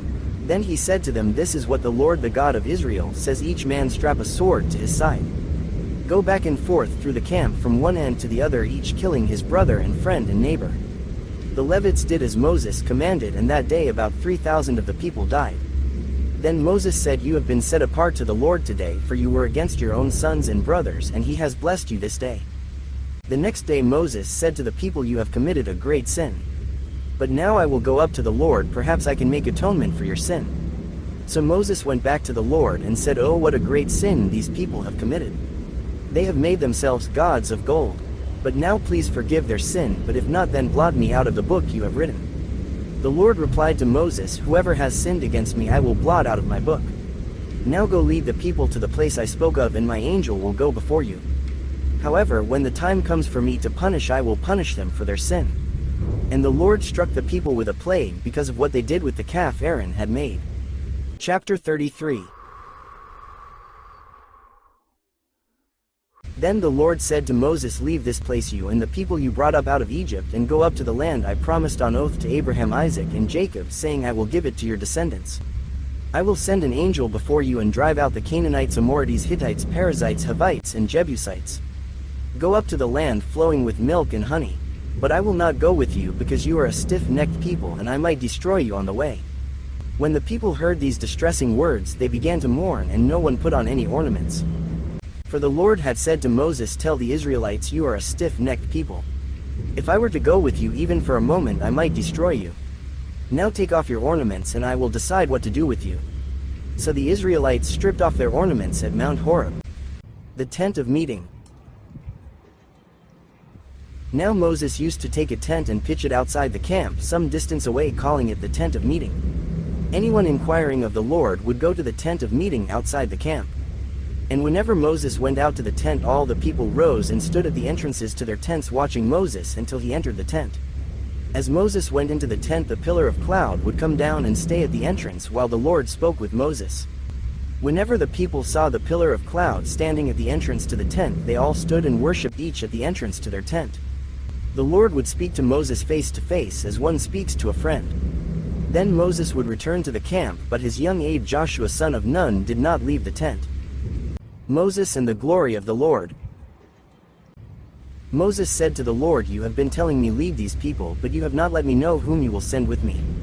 You have said, I know you by name, and you have found favor with me. If you are pleased with me, teach me your ways, so I may know you and continue to find favor with you. Remember that this nation is your people. The Lord replied, my presence will go with you, and I will give you rest. Then Moses said to him, if your presence does not go with us, do not send us up from here. How will anyone know that you are pleased with me and with your people unless you go with us? What else will distinguish me and your people from all the other people on the face of the earth? And the Lord said to Moses, I will do the very thing you have asked, because I am pleased with you and I know you by name. Then Moses said, now show me your glory. And the Lord said, I will cause all my goodness to pass in front of you, and I will proclaim my name, the Lord, in your presence. I will have mercy on whom I will have mercy, and I will have compassion on whom I will have compassion. But he said, you cannot see my face, for no one may see me and live. Then the Lord said, there is a place near me where you may stand on a rock. When my glory passes by, I will put you in a cleft in the rock and cover you with my hand until I have passed by. Then I will remove my hand and you will see my back, but my face must not be seen. Chapter 34. The new stone tablets. The Lord said to Moses, chisel out 2 stone tablets like the first ones, and I will write on them the words that were on the first tablets which you broke. Be ready in the morning and then come up on Mount Sinai. Present yourself to me there on top of the mountain. No one is to come with you or be seen anywhere on the mountain, not even the flocks and herds may graze in front of the mountain. So Moses chiseled out 2 stone tablets like the first ones and went up Mount Sinai early in the morning as the Lord had commanded him, and he carried the 2 stone tablets in his hands. Then the Lord came down in the cloud and stood there with him and proclaimed his name the Lord. And he passed in front of Moses proclaiming the Lord, the compassionate and gracious God, slow to anger, abounding in love and faithfulness, maintaining love to thousands, and forgiving wickedness, rebellion and sin. Yet he does not leave the guilty unpunished. He punishes the children and their children for the sin of the parents to the third and fourth generation. Moses bowed to the ground at once and worshipped. Lord, he said, if I have found favor in your eyes, then let the Lord go with us. Although this is a stiff-necked people, forgive our wickedness and our sin and take us as your inheritance. Then the Lord said, I am making a covenant with you. Before all your people I will do wonders never before done in any nation in all the world. The people you live among will see how awesome is the work that I the Lord will do for you. Obey what I command you today. I will drive out before you the Amorites, Canaanites, Hittites, Perizzites, Hivites, and Jebusites. Be careful not to make a treaty with those who live in the land where you are going, or they will be a snare among you. Break down their altars, smash their sacred stones, and cut down their Asherah poles. Do not worship any other god, for the Lord, whose name is jealous, is a jealous God. Be careful not to make a treaty with those who live in the land, for when they prostitute themselves to their gods and sacrifice to them, they will invite you and you will eat their sacrifices. And when you choose some of their daughters as wives for your sons, and those daughters prostitute themselves to their gods, they will lead your sons to do the same. Do not make any idols. Celebrate the festival of unleavened bread. For 7 days eat bread made without yeast as I commanded you. Do this at the appointed time in the month of Aviv, for in that month you came out of Egypt. The first offspring of every womb belongs to me, including all the firstborn males of your livestock, whether from herd or flock. Redeem the firstborn donkey with a lamb, but if you do not redeem it, break its neck. Redeem all your firstborn sons. No one is to appear before me empty-handed. 6 days you shall labor, but on the 7th day you shall rest, even during the plowing season and harvest you must rest. Celebrate the festival of weeks with the first fruits of the wheat harvest, and the festival of ingathering at the turn of the year. 3 times a year all your men are to appear before the sovereign Lord, the God of Israel. I will drive out nations before you and enlarge your territory, and no one will covet your land when you go up 3 times each year to appear before the Lord your God. Do not offer the blood of a sacrifice to me along with anything containing yeast, and do not let any of the sacrifice from the Passover festival remain until morning. Bring the best of the first fruits of your soil to the house of the Lord your God. Do not cook a young goat in its mother's milk. Then the Lord said to Moses, write down these words, for in accordance with these words I have made a covenant with you and with Israel. Moses was there with the Lord 40 days and 40 nights without eating bread or drinking water. And he wrote on the tablets the words of the covenant, the 10 commandments. The radiant face of Moses.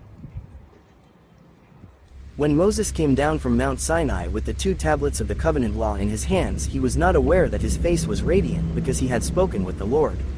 When Aaron and all the Israelites saw Moses, his face was radiant, and they were afraid to come near him.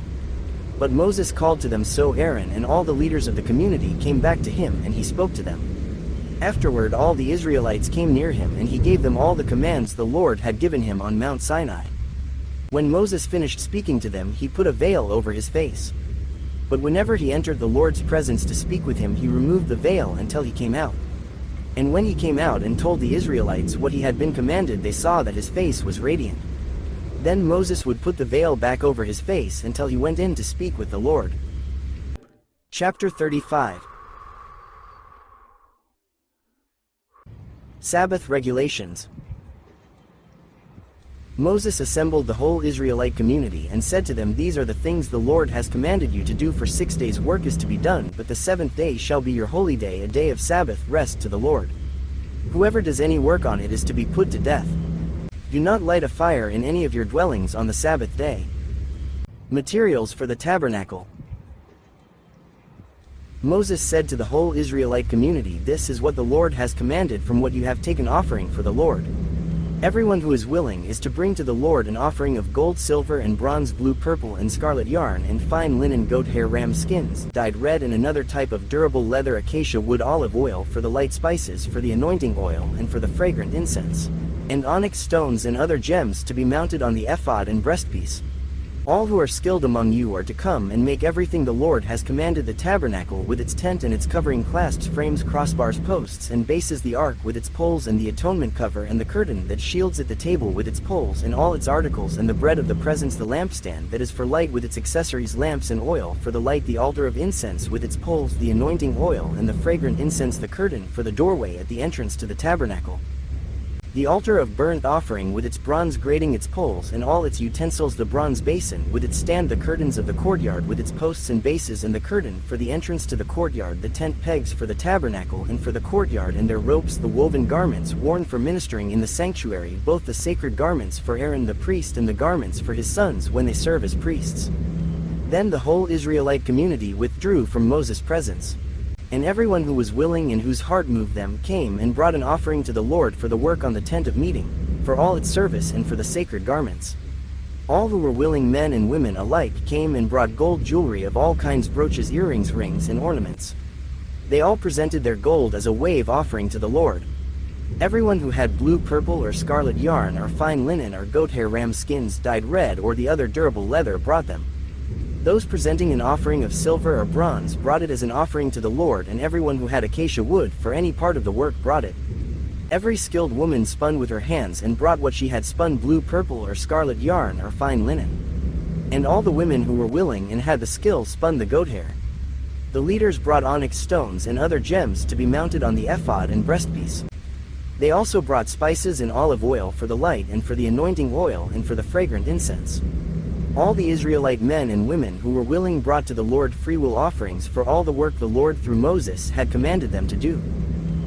Bezalel and Oholiab. Then Moses said to the Israelites, "See, the Lord has chosen Bezalel son of Uri, the son of Hur of the tribe of Judah, and he has filled him with the Spirit of God, with wisdom, with understanding, with knowledge, and with all kinds of skills, to make artistic designs for work in gold, silver and bronze, to cut and set stones, to work in wood, and to engage in all kinds of artistic crafts. And he has given both him and Oholiab son of Ahisamach of the tribe of Dan the ability to teach others. He has filled them with skill to do all kinds of work as engravers, designers, embroiderers in blue, purple and scarlet yarn and fine linen, and weavers, all of them skilled workers and designers." Chapter 36.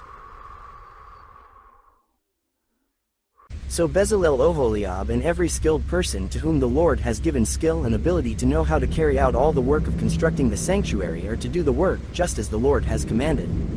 Then Moses summoned Bezalel and Oholiab and every skilled person to whom the Lord had given ability and who was willing to come and do the work. They received from Moses all the offerings the Israelites had brought to carry out the work of constructing the sanctuary. And the people continued to bring freewill offerings morning after morning. So all the skilled workers who were doing all the work on the sanctuary left what they were doing, and said to Moses, "The people are bringing more than enough for doing the work the Lord commanded to be done." Then Moses gave an order, and they sent this word throughout the camp: "No man or woman is to make anything else as an offering for the sanctuary." And so the people were restrained from bringing more, because what they already had was more than enough to do all the work. The new stone tablets.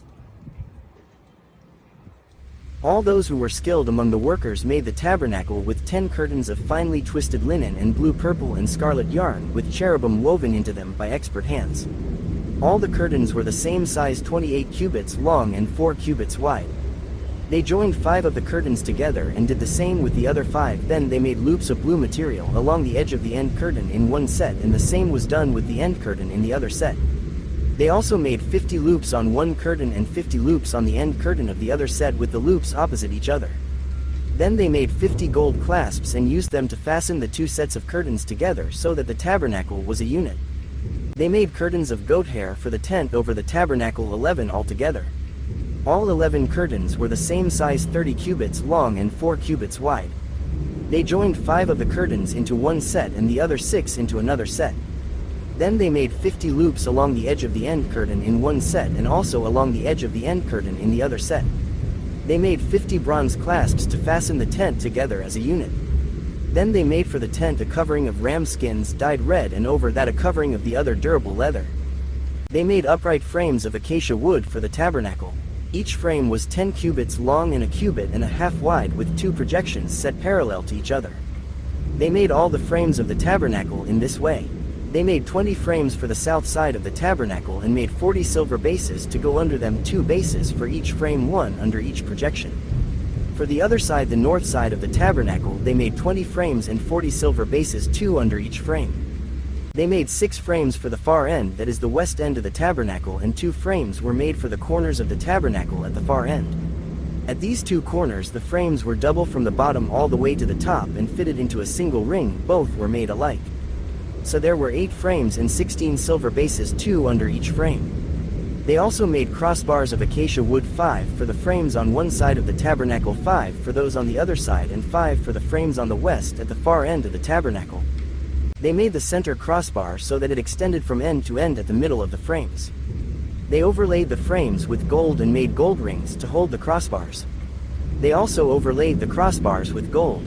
They made the curtain of blue, purple, and scarlet yarn and finely twisted linen with cherubim woven into it by a skilled worker. They made 4 posts of acacia wood for it and overlaid them with gold. They made gold hooks for them and cast their 4 silver bases.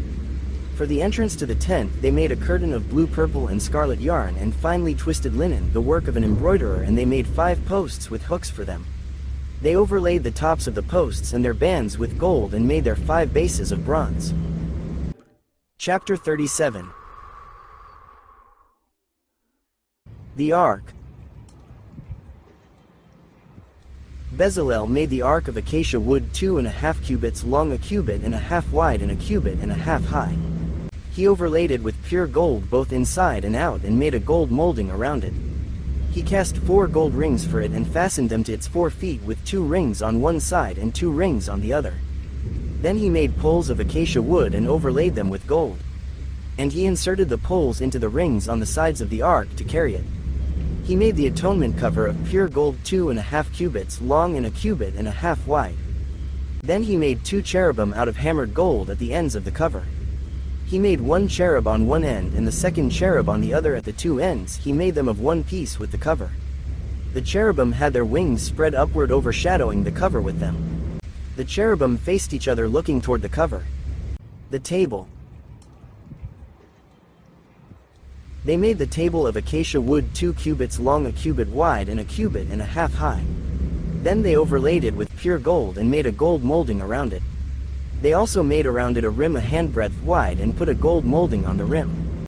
They cast 4 gold rings for the table and fastened them to the 4 corners, where the 4 legs were. The rings were put close to the rim to hold the poles used in carrying the table. The poles for carrying the table were made of acacia wood and were overlaid with gold. And they made from pure gold the articles for the table, its plates and dishes and bowls, and its pitchers for the pouring out of drink offerings. The lampstand. They made the lampstand of pure gold. They hammered out its base and shaft, and made its flower-like cups, buds, and blossoms of one piece with them. 6 branches extended from the sides of the lampstand, 3 on one side and 3 on the other. 3 cups shaped like almond flowers with buds and blossoms were on one branch, 3 on the next branch, and the same for all 6 branches extending from the lampstand. And on the lampstand were 4 cups shaped like almond flowers with buds and blossoms.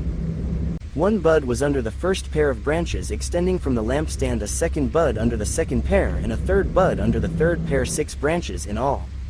The buds and the branches were all of one piece with the lampstand hammered out of pure gold. They made it 7 lamps as well as its wick trimmers and trays of pure gold. They made the lampstand and all its accessories from 1 talent of pure gold. The altar of incense. They made the altar of incense out of acacia wood. It was square, 1 cubit long and 1 cubit wide, and 2 cubits high, its horns of one piece with it. They overlaid the top and all the sides and the horns with pure gold and made a gold molding around it. They made 2 gold rings below the molding, 2 on each of the opposite sides, to hold the poles used to carry it. They made the poles of acacia wood and overlaid them with gold. They also made the sacred anointing oil and the pure fragrant incense, the work of a perfumer. Chapter 38. The altar of burnt offering. They built the altar of burnt offering of acacia wood, 3 cubits high. It was square, 5 cubits long and 5 cubits wide. They made a horn at each of the 4 corners so that the horns and the altar were of one piece, and they overlaid the altar with bronze. They made all its utensils of bronze, its pots, shovels, sprinkling bowls, meat forks, and firepans. They made a grating for the altar, a bronze network to be under its ledge halfway up the altar. They cast bronze rings to hold the poles for the four corners of the bronze grating. They made the poles of acacia wood and overlaid them with bronze. They inserted the poles into the rings so they would be on the sides of the altar for carrying it. They made it hollow out of boards. The basin for washing. They made the bronze basin and its bronze stand from the mirrors of the women who served at the entrance to the tent of meeting. The courtyard. Next they made the courtyard. The south side was 100 cubits long and had curtains of finely twisted linen with 20 posts and 20 bronze bases and with silver hooks and bands on the posts. The north side was also 100 cubits long and had 20 posts and 20 bronze bases with silver hooks and bands on the posts. The west end was 50 cubits wide and had curtains with 10 posts and 10 bases with silver hooks and bands on the posts. The east end toward the sunrise was also 50 cubits wide. Curtains 15 cubits long were on one side of the entrance with 3 posts and 3 bases. And curtains 15 cubits long were on the other side of the entrance to the courtyard with 3 posts and 3 bases. All the curtains around the courtyard were of finely twisted linen. The bases for the posts were bronze. The hooks and bands on the posts were silver and their tops were overlaid with silver, so all the posts of the courtyard had silver bands. The curtain for the entrance to the courtyard was made of blue, purple, and scarlet yarn and finely twisted linen, the work of an embroiderer. It was 20 cubits long and like the curtains of the courtyard 5 cubits high with 4 posts and 4 bronze bases. Their hooks and bands were silver and their tops were overlaid with silver. All the tent pegs of the tabernacle and of the surrounding courtyard were bronze. The materials used. These are the amounts of the materials used for the tabernacle of the covenant law, which were recorded at Moses' command by the Levites under the direction of Ithamar son of Aaron the priest. Bezalel son of Uri the son of Hur of the tribe of Judah made everything the Lord commanded Moses. With him was Oholiab son of Ahisamach of the tribe of Dan, an engraver and designer and an embroiderer in blue, purple, and scarlet yarn and fine linen. The total amount of the gold from the wave offering used for all the work on the sanctuary was 29 talents and 730 shekels according to the sanctuary shekel. The silver obtained from those of the community who were counted in the census was 100 talents and 1,775 shekels according to the sanctuary shekel, 1 beka per person, that is half a shekel according to the sanctuary shekel, from everyone who had crossed over to those counted 20 years old or more, a total of 603,550 men. The 100 talents of silver were used to cast the bases for the sanctuary, and for the curtain 100 bases from the 100 talents, 1 talent for each base. They used the 1,775 shekels to make the hooks for the posts, to overlay the tops of the posts, and to make their bands. The bronze from the wave offering was 70 talents and 2,400 shekels. They used it to make the bases for the entrance to the tent of meeting, the bronze altar with its bronze grating and all its utensils, the bases for the surrounding courtyard and those for its entrance, and all the tent pegs for the tabernacle and those for the surrounding courtyard. Chapter 39. The priestly garments. From the blue, purple, and scarlet yarn they made woven garments for ministering in the sanctuary. They also made sacred garments for Aaron as the Lord commanded Moses. The ephod. They made the ephod of gold and of blue, purple, and scarlet yarn and of finely twisted linen. They hammered out thin sheets of gold and cut strands to be worked into the blue, purple, and scarlet yarn and fine linen, the work of skilled hands. They made shoulder pieces for the ephod, which were attached to 2 of its corners so it could be fastened. Its skillfully woven waistband was like it of one piece with the ephod, and made with gold and with blue, purple, and scarlet yarn and with finely twisted linen as the Lord commanded Moses. They mounted the onyx stones in gold filigree settings and engraved them like a seal with the names of the sons of Israel. Then they fastened them on the shoulder pieces of the ephod as memorial stones for the sons of Israel as the Lord commanded Moses. The breastpiece. They fashioned the breastpiece, the work of a skilled craftsman. They made it like the ephod of gold and of blue, purple, and scarlet yarn and of finely twisted linen. It was square, a span long and a span wide, and folded double. Then they mounted 4 rows of precious stones on it. The first row was carnelian chrysolite and beryl, the second row was turquoise lapis lazuli and emerald, the third row was jacinth agate and amethyst, the fourth row was topaz, onyx and jasper. They were mounted in gold filigree settings. There were 12 stones, one for each of the names of the sons of Israel, each engraved like a seal with the name of one of the 12 tribes. For the breastpiece they made braided chains of pure gold, like a rope. They made 2 gold filigree settings and 2 gold rings, and fastened the rings to 2 of the corners of the breastpiece. They fastened the 2 gold chains to the rings at the corners of the breastpiece and the other ends of the chains to the 2 settings, attaching them to the shoulder pieces of the ephod at the front. They made 2 gold rings and attached them to the other 2 corners of the breastpiece on the inside edge next to the ephod. Then they made 2 more gold rings and attached them to the bottom of the shoulder pieces on the front of the ephod, close to the seam just above the waistband of the ephod. They tied the rings of the breastpiece to the rings of the ephod with blue cord, connecting it to the waistband so that the breastpiece would not swing out from the ephod as the Lord commanded Moses. Other priestly garments. They made the robe of the ephod entirely of blue cloth, the work of a weaver, with an opening in the center of the robe like the opening of a collar and a band around this opening, so that it would not tear. They made pomegranates of blue, purple and scarlet yarn and finely twisted linen around the hem of the robe.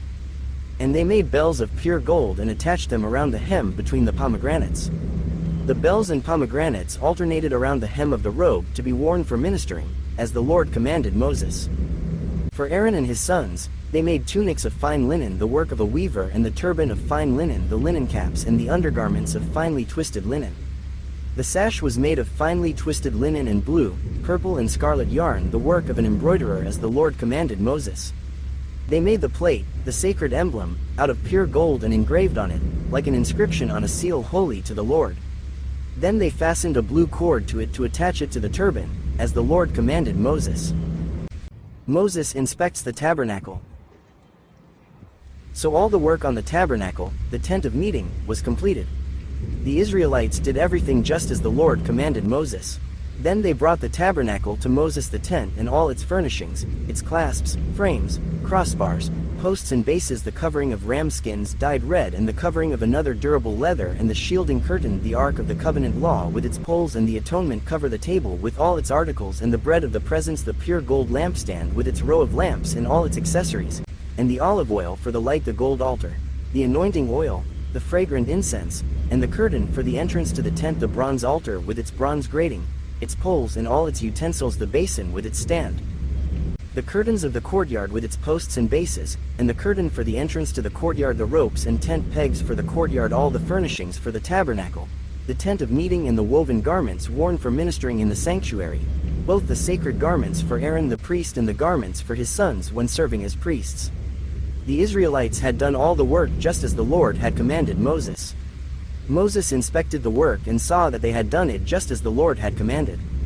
So Moses blessed them. Chapter 40. Setting up the tabernacle. Then the Lord said to Moses, set up the tabernacle, the tent of meeting, on the first day of the first month. Place the ark of the covenant law in it and shield the ark with the curtain. Bring in the table and set out what belongs on it. Then bring in the lampstand and set up its lamps. Place the gold altar of incense in front of the ark of the covenant law and put the curtain at the entrance to the tabernacle. Place the altar of burnt offering in front of the entrance to the tabernacle, the tent of meeting. Place the basin between the tent of meeting and the altar and put water in it. Set up the courtyard around it and put the curtain at the entrance to the courtyard.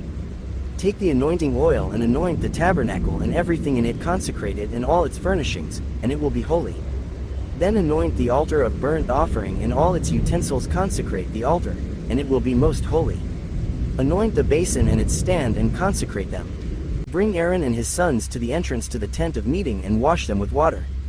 Then dress Aaron in the sacred garments, anoint him and consecrate him so he may serve me as priest. Bring his sons and dress them in tunics. Anoint them just as you anointed their father, so they may serve me as priests. Their anointing will be to a priesthood that will continue throughout their generations. Moses did everything just as the Lord commanded him. So the tabernacle was set up on the first day of the first month in the second year. When Moses set up the tabernacle, he put the bases in place, erected the frames, inserted the crossbars and set up the posts. Then he spread the tent over the tabernacle and put the covering over the tent, as the Lord commanded him. He took the tablets of the covenant law and placed them in the ark, attached the poles to the ark and put the atonement cover over it. Then he brought the ark into the tabernacle and hung the shielding curtain and shielded the ark of the covenant law, as the Lord commanded him. Moses placed the table in the tent of meeting on the north side of the tabernacle outside the curtain, and set out the bread on it before the Lord, as the Lord commanded him. He placed the lampstand in the tent of meeting opposite the table on the south side of the tabernacle and set up the lamps before the Lord, as the Lord commanded him.